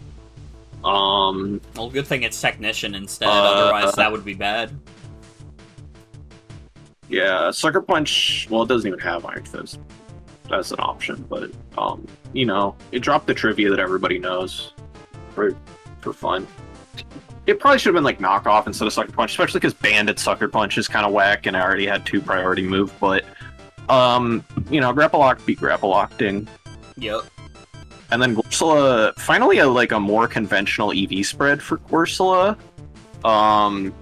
And dropping Whirlpool for Stealth Rock, which I think makes a lot of sense. But yeah, I thought Diana, now looking at this team, I think Diana both built a lot better this week and played a lot better this week. Yeah. I mean, not played tremendously better, but yeah, I think there were improvements in playing, and I think there were major improvements in building. So definitely want to give Diana her props for that. But you know, my question is, who is your favorite guy on this team of ghouls? You know, team of vampiric Draculas. I think I'm gonna give it to Overquill. You know, Overquill got a little cooked by the paralysis, but dude, it was out there for so fucking long. He was fighting a war that no one's ever fought before. Poison too. Yeah, if Faye, so much poison, it was the only thing putting pressure on Appletun, right? Yeah, if Faye didn't have Heal Bell, imagine how much worse that would have been for her. Yeah, for sure. And I mean, hey, it had the guaranteed poisons with Mortal Spin, but it also got a couple with Poison Jab. You gotta give it props. Yeah. It's true. He was working overtime. But yeah. Alright, good shit to Diana. And so, now I am going to, let's do a quick overview. We haven't done, for a couple streams, we haven't done a rankings or kill count check-in, so I think let's do a check-in of those, especially because this is, for once, we have a stream where no Week 6 matches have happened yet, so yeah, we can actually have accurate rankings. So, C to A, A to Z, Z to A. So we have Ribbon and Ray and myself in the top 3 spots. All with 5 wins. Then the 4-win club is Eve, WAFFLOES, and Faye. All with, if you look at me, Eve, WAFFLOES, and Faye, extremely similar differentials. In terms of Pokemon remaining, I could easily, if I took one loss or whatever, or even if Ray takes a loss or whatever happens, the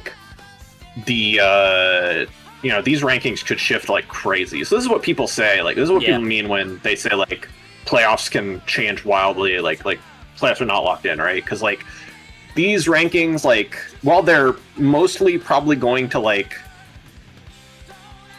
some configuration of these people will probably stay in playoffs contention, it's still, like, it's so close to the wire. Yeah. And then, yeah, we have the three-win tier is you and Lobster, with also fairly similar differentials, and,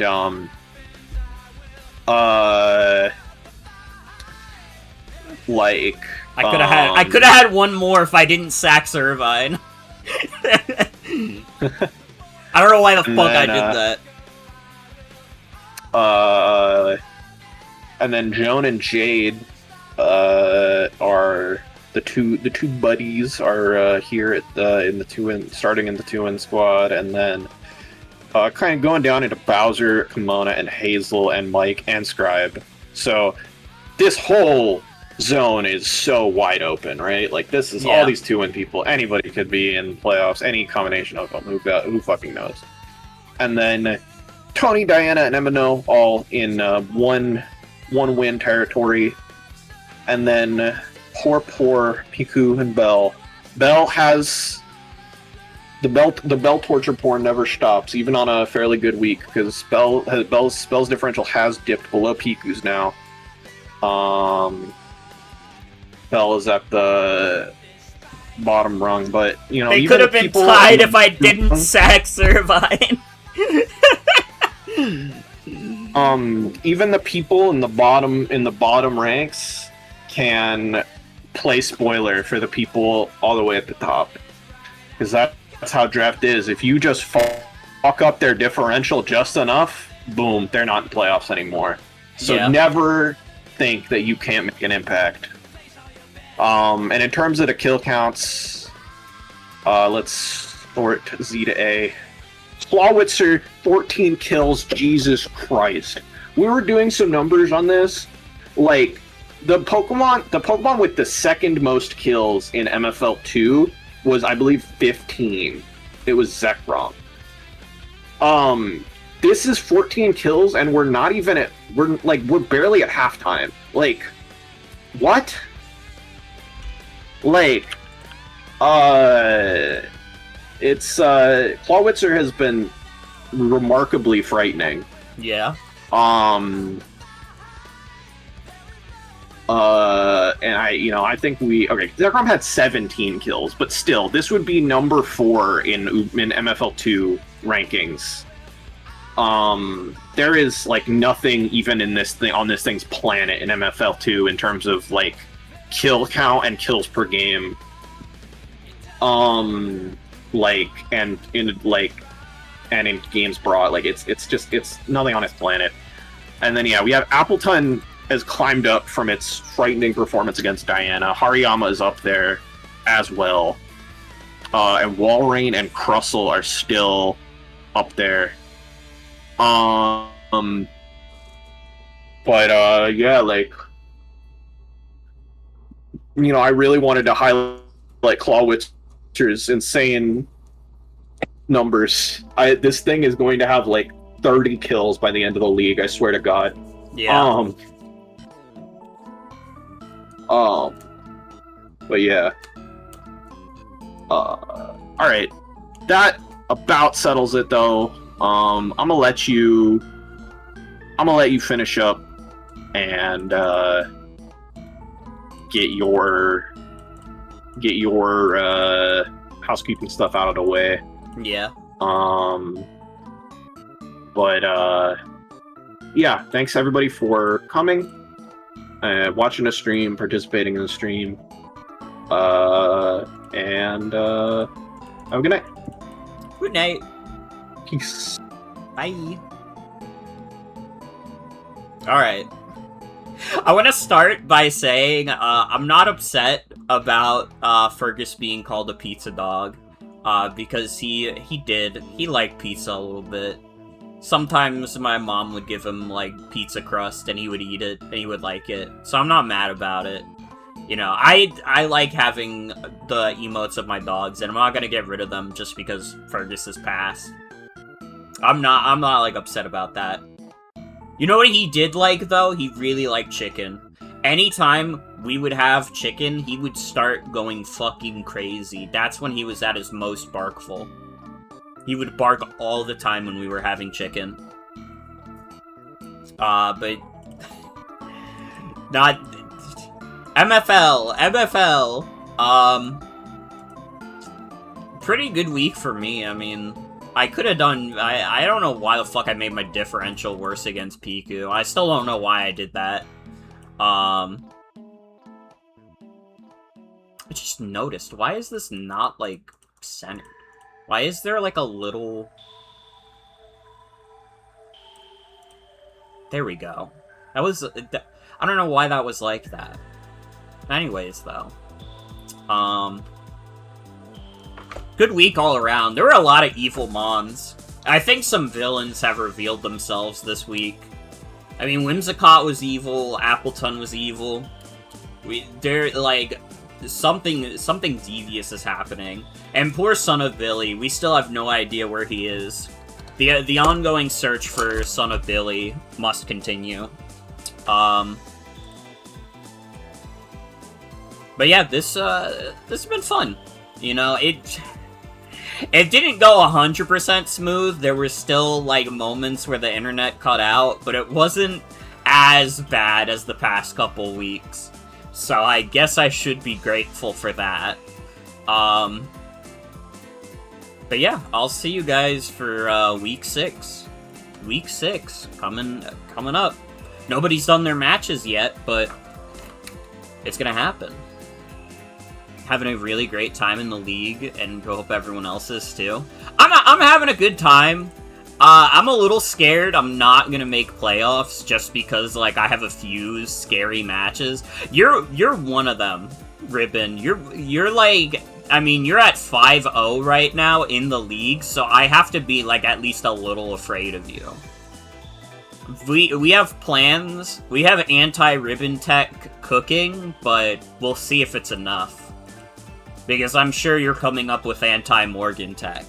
You know, it's a matter of our research departments. We have to see which of our R&D departments is the superior department.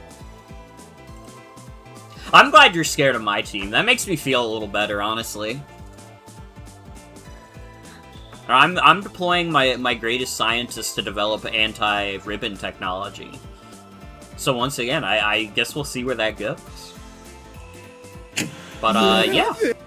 That's gonna be it for tonight's stream. I want to thank y'all for coming. Hope you have a good night and take care. I will be back tomorrow. We're gonna play Pokopia. Who's live right now that we could raid into? We can raid into Will. Will is playing Disney Extreme Skate Adventure. Fucking awesome. We're going to watch Will play Disney Extreme Skate Adventure. I'm watching, and currently he is having a lion do skateboarding, and the lion is failing at it. The lion is doing a shit job. We could raid into Piku. We could raid into Piku. I have raided Piku 6 times in the past 30 days. We'll raid into Will. We'll raid into Will. Should I? Piku is in the league. Piku is in the league. You know what? You won me over. Piku's in the league. We'll raid into Piku. But yeah. I'll be back tomorrow. We're gonna play Pokopia. Thursday, we're gonna do Monster Hunter Rise. Maybe the last Monster Hunter Rise. We might finish the game then. And then Friday will be more Pokopia. Thank you all for coming. Hope you have a good night and take care. I'll see you all tomorrow for Pokemon Pokopia. Have a good night, everybody. Bye-bye. Bye-bye. There, don't smile because it happened. Cry because it's over!